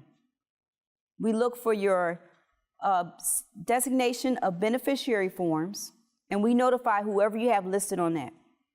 And if they're outdated, we can still notify your spouse. But if the designation of beneficiary form has an ex-wife on it still, even though the divorce went through and everything is done, that's a legal document. So we would have to contact the ex-spouse also, who would be entitled to benefits.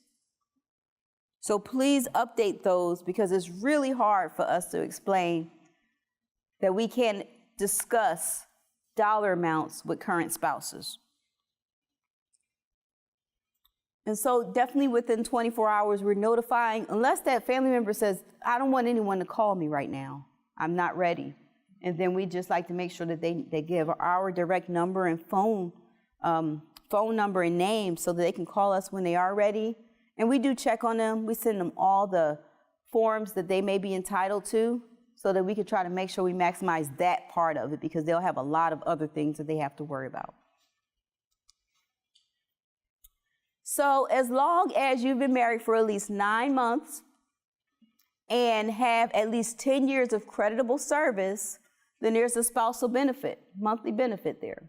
And this is what if you pass away before retirement. The exception is if a person's only been married for 9 months, but there's like a child with the relationship, or if that death was tragic, like accidental death, then it'll still pay out to that spouse, even if it was only 2 months of marriage. So there are child benefits that are payable, and it's up to age 18, but if they're 18 through 22 and enrolled in an accredited university, then there's benefits that they may be entitled to receive based on your CSRS retirement benefit. If they were disabled before the age of 18, then there's benefits that are payable to them as well from CSRS. And this just gives an idea of the dollar amount, and I believe that the amount is the same from last year. That's why we didn't change that, because we saw the dollar amount the same, but they could have changed the year. So basically, if it's more than 3 children or more, then the benefits are divided $1,844, and this is in the event that there are no surviving parents. In this case, is one parent still living, and if there's more than 3, $1,537 is divided between the children. Okay, so beneficiary forms, so important. So important. The SF 1152, that is for unpaid compensation. That's for your final salary, your annual leave, anything that's remaining on your payroll account.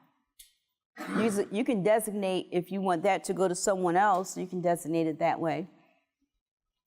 If you have the life insurance, the SF 2823, and you can designate whom you want on that form. All these forms here, they're legal forms, so you definitely can't scratch them out, highlight over it, and write over top of it. You can't do that. You want to make sure that you have 2 witnesses. You don't have to have it notarized or anything.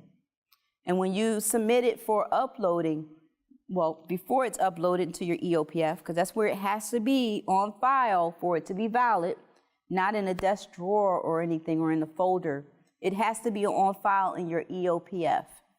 So if you're wondering who your beneficiaries are right now, go to your EOPF and look for these forms here. The only one you won't see on in your EOPF is the last one. Now, the SF 2808, that's for your CSRS benefits. Some people don't fill out that form at all, because if you don't fill it out, it'll go directly to your spouse anyway. If you fill it out, if your spouse is still entitled to receive that survivor annuity, nothing's going to be taken away from the spouse, even if you have additional people listed there on that beneficiary form for that 2808. But if you're not married or if you have children, it's always a good idea to go ahead and put that on file, that 2808. The TSP form, TSP3, that form is going to be on file with the Thrift Savings Plan Agency. They have their address on that form. If it's on file in your EOPF, it's not valid to TSP, so you want to make sure you get that to them. And from what I understand, someone in the audience yesterday said that your statement, the newsletter that you receive from TSP every year, has the beneficiaries listed below.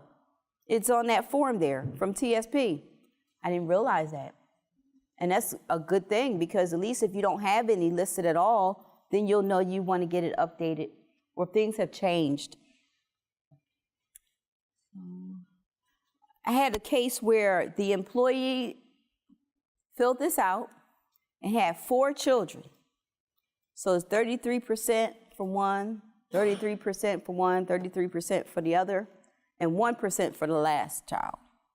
I don't know what happened, but of course I got a lot of calls because surely it was a mistake, but it wasn't. There was 1% left for one of their children. But you can do whatever you want as long as it equals 100% on those beneficiary forms. I don't know what happened there. So for order of precedence, when we look at order of precedence, we have to check in your EOPF to see if there's any court orders. And actually, the court order is supposed to be filed in your EOPF. Not very many people want their court orders filed there, but in order, based on the Office of Personnel Management's guidance for survivor benefits, that's supposed to be on file. If there's no court orders, we look at the designation of beneficiary forms. That's the only thing that'll trump a designation form. Okay, so these forms here, whoever's listed there, those are the ones we make contact with, submit the forms to, and help them with the process. This is paid through our payroll agency. Our life insurance, is paid through MetLife. And of course, OPM pays out the retirement portion. So we're just basically getting the forms out for everything so the person won't have to try to figure out who they need to talk to. We're like a liaison for them. If there's no beneficiary form on file, of course, it goes to the widow or widower.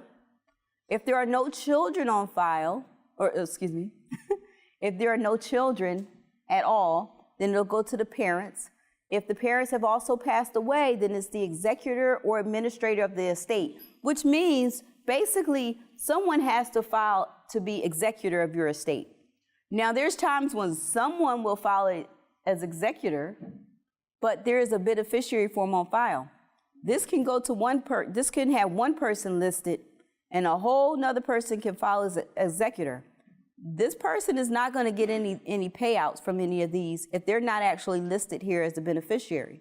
So they could be responsible for the estate, but not receive payout because they're not actually designated as the beneficiary. And the next of kin is based on the state, because it differs from state to state who they deem as actual next of kin. Now for COLA, unlike FERS employees who have to wait until they turn 62 to start receiving the increases, CSRS employee receive it effective December 1st of the next year, and is always based on the Consumer Price Index. For 2018, the increase was 2%. Last year, there was no increase. This year it is 2%, so that's good. Disability annuitants and survivors also receive those increases based on the CSRS retirement payouts. So always based on the Consumer Price Index. The windfall elimination provision. If you did not pay Social Security taxes on your government earnings and you are eligible for a Social Security benefit, the formula used to figure your benefit amounts may be modified, giving you a lower Social Security benefits. WEP, windfall elimination provision, affects Social Security benefits when any part of your federal service after 1956 is covered under the Civil Service Retirement System. However, federal service where Social Security taxes are withheld, like FERS or CSRS offset, will not reduce your Social Security benefit amount. If you feel any of this applies to you, you want to get the big picture, not just from your retirement for CSRS, but also for Social Security, and you can just discuss whether or not this is something that would apply to you if you were to receive a benefit in which, and you didn't pay Social Security, pay into Social Security for.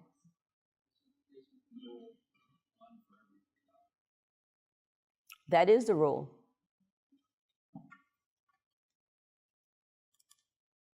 All right, so the GPO, Government Pension Offset. This is a little different. This is if you received a pension from a federal, state, or local government based on work where you did not pay Social Security taxes, your Social Security spouses or survivor benefits, this affects survivor or a spouse who's entitled to receive something from you, like a survivor benefit, from your CSRS retirement where you didn't pay into Social Security for. You are exempt from the GPO if you were contributing to Social Security for your last 5 years of federal service. Your Social Security benefits will be reduced by 2/3 of your government pension. So of course there's a calculation here, and I use the batteries. Monthly civil service pension. So if this is the amount of the pension for this example, $1,200, 2/3 offset to Social Security is going to be $800. Spouse or survivor benefit, if it's $1,000, it's going to reduce it all the way down so that their actual amount that they receive is $200. And this is also information where if you go to the socialsecurity.gov/GPO-WEP, you'll get information about that and even find out if it applies to you.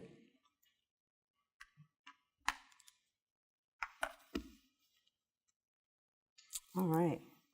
This last slide, and we'll just head out here to lunch. We're doing pretty good because we're at slide 71.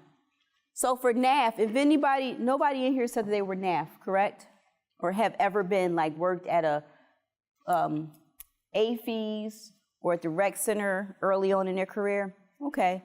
So if a person had a retirement code that said like 5, the number 5 on their SF50, then that means that they have probably decided to keep the NAF retirement system, and they would actually have to go through their NAF office to have the retirement portion of their benefits calculated. Anyone else will come to us, ABC. So I'm going to go ahead and say lunch, 11 to 12. We get started at 12 and jump right back into it.